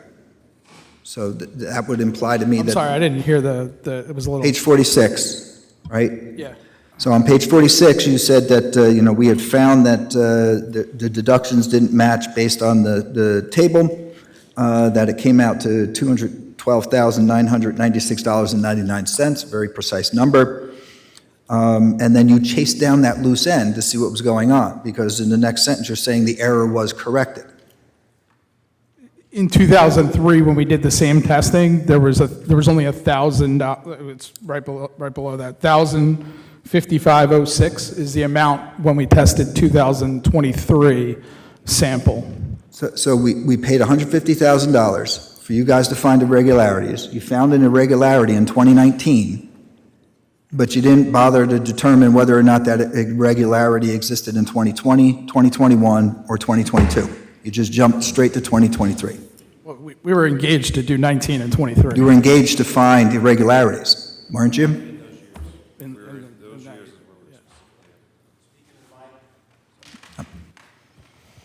We were engaged to All right. look at the 2019 and 2023 years. $150,000. I do have a couple follow-ups. I only need 2 more minutes unless, Chris, you got anything? No? Before I follow up, Mayor, do you have any I'm questions? good. If you have any last questions? Because I know time's getting late, so. I know, but I want to give you an I'm opportunity good. if you have any. Go ahead. No? Okay. So just a couple quick follow-ups. Starting with the fire overtime, it's funny you guys brought up 2023. This council, for the people who want to know how we've been fighting for you, we had a fight with the previous administration, tooth and nail, because of a fire department policy, and everyone knows I was a fireman, that when a fireman called out sick that was hired 6 months ago, the first person they filled in if a deputy was off was the deputy chief. So you literally were paying overtime at time and a half instead of a $40,000 a year employee at time and a half, a $180,000 or $200,000 a year employee. So this council had to yell, scream, and fight our own administration and department to change that. So can you imagine how much more overtime money would have been spent? So the point that in 2023 that the auditors found that proves us right. And it shows how much money we saved by fixing it. So Mayor, through you to the city manager, this governing body last month passed a motion for overtime to have a city overtime policy that rotates through all the employees by rank. Has that been implemented yet? And if not, how much longer do you need? We did have conversations with the police chief, and that was an ongoing discussion because they believe it's going to violate the past practice and the contracts. So I am working with legal on that particular. Well, I can tell you, the policies for overtime have changed in my fire department career, my whole career, and it's never gone through contract negotiations. And if it was part of contract negotiations, the overtime policy that's there would be in it. And it's not there because it's not part of contract negotiations. So thank you for your opinion. However, I'm putting you on notice. This governing body passed with a majority vote to implement that change to the overtime policy citywide. So just like the out-of-state policy changed immediately, I'm just letting you know, this needs to happen. And if a grievance is filed by the police union or the fire union or the DPW, that's on them. This governing body gave directive to this administration to make that happen. We are $10 million in the hole, whatever we are. We're making corrective action. We gave you that directive, and I, as an elected official, expect it to be followed in a timely manner. We are in negotiation with, or in conversation with the police department, which is the largest unit that policy would affect. So we are in So right in now, conversation. is the current rules of that overtime policy in the contract? Excuse? It Again, isn't, is it? It's not in the contract. And this but governing again, I body, mean, that- and this governing, it's not in the contract, right? So that goes to tell you it's not part of the contract. And, Well, okay, again, it's not- and this it's not governing that body, clear. excuse me, this governing body 2 years ago changed the overtime policy by the council on a majority vote.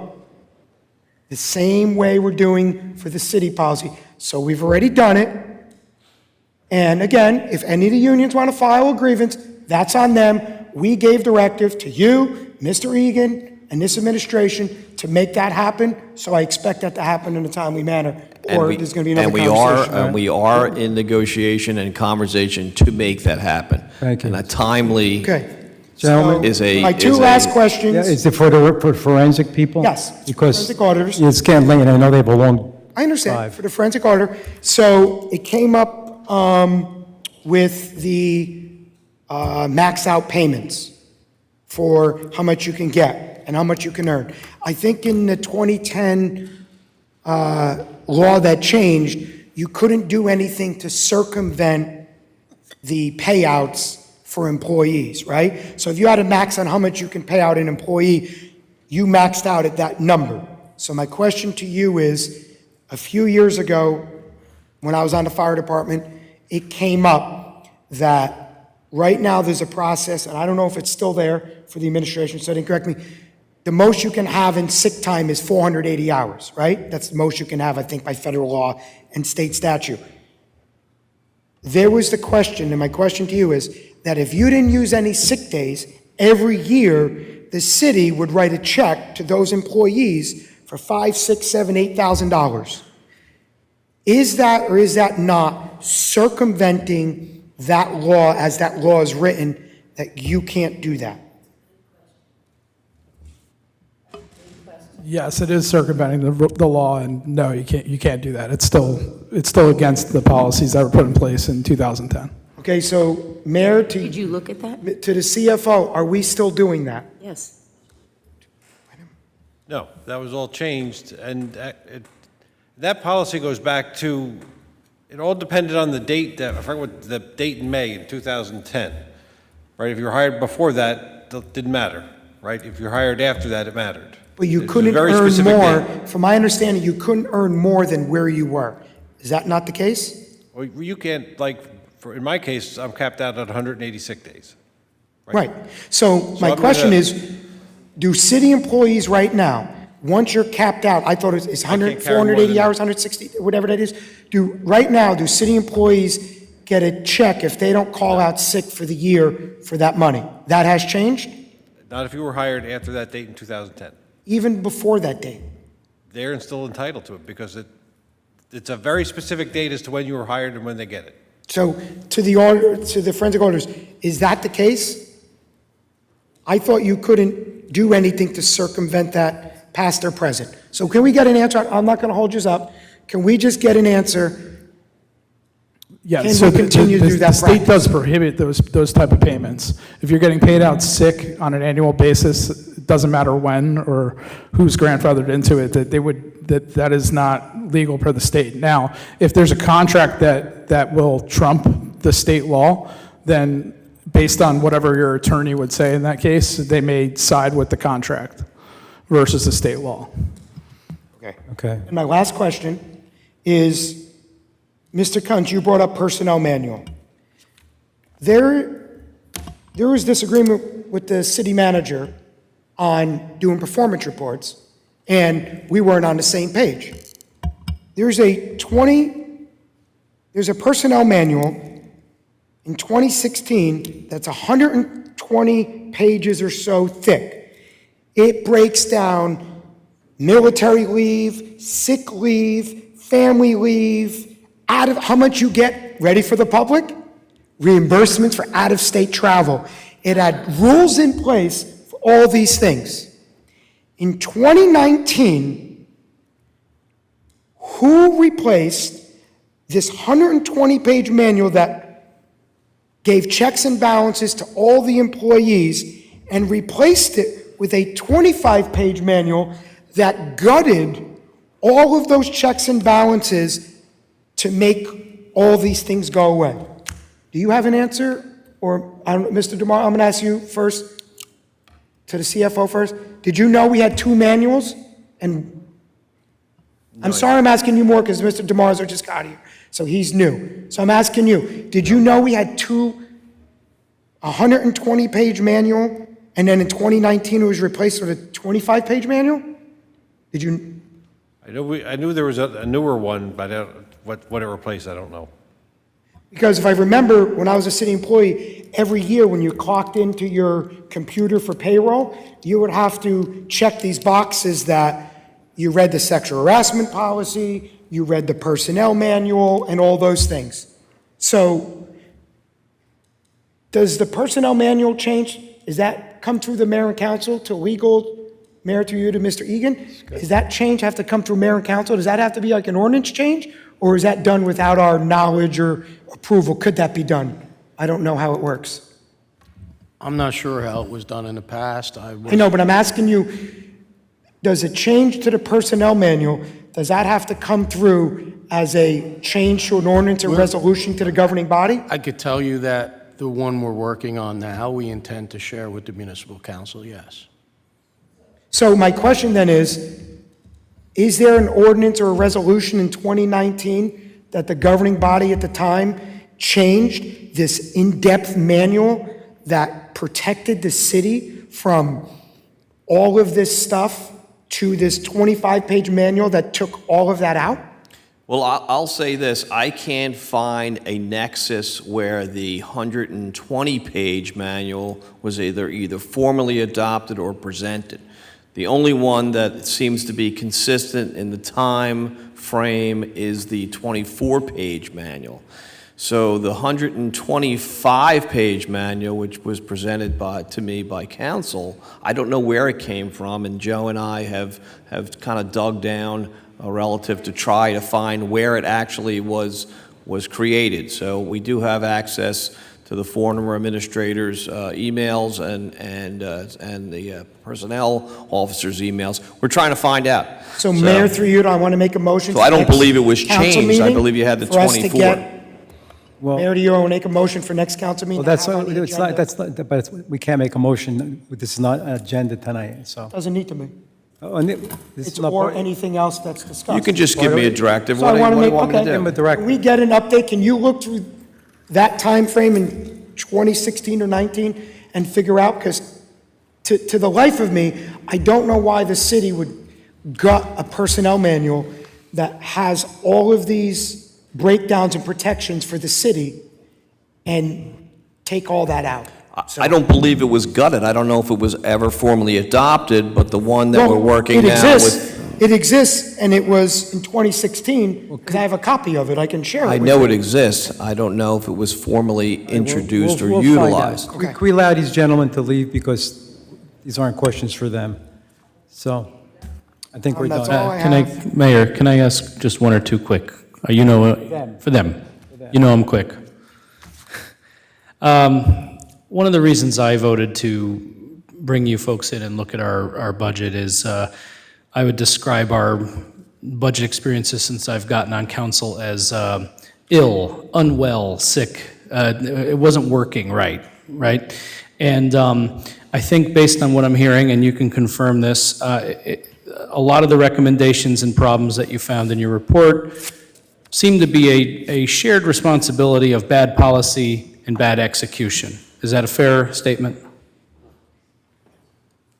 It's a blend of responsibility for the... Yeah, I don't think you're not facing a lot of the challenges that are around the state in many different areas. One-time revenues, kind of the story of the day, I guess, right? Everybody's struggling with the same type of thing. You're dealing with bigger numbers, so you're going to have a little bit of a bigger problem that way, but at the end of the day, if I could say one thing, it's really searching for the revenue streams that are out there and maximizing the opportunities that you can. Okay. Last question, because I always like to leave people with a little bit of hope. There's a lot of negativity in the world, and even a lot of granular detail. But I just want to ask you guys, big picture, you look at a lot of budgets, you look at a lot of municipalities' numbers. In your opinion, as experts, do you have we gone over the cliff? Is there hope? Can we pull this back, or should we all go home and call it a day? What's the headline for this? What's the headline for the city of Clifton from your point of view? Yeah, we see quite a number of them, and we see it all over from well-oiled machines in some respects as good as it can be in the climate that we're in right now. And, there's some that struggle to, meet the basic deadlines that are going on. So, unfortunately, I think there's a lot of ideas out there, and probably creating a process that makes the budget as transparent and as efficient and working towards implementing some of these changes certainly could help you, but I don't see you're in a dire situation that way. I mean, the finances that we looked at, they were, large majority of what we reviewed was in compliant position, if that makes sense. These are all high-level recommendations at that case. I don't see an area where you have a material problem, if you will, that's there. I appreciate that. I'm all set, Mayor. Thank you. Thank you, gentlemen. I appreciate your time. Seconded. Great PowerPoint.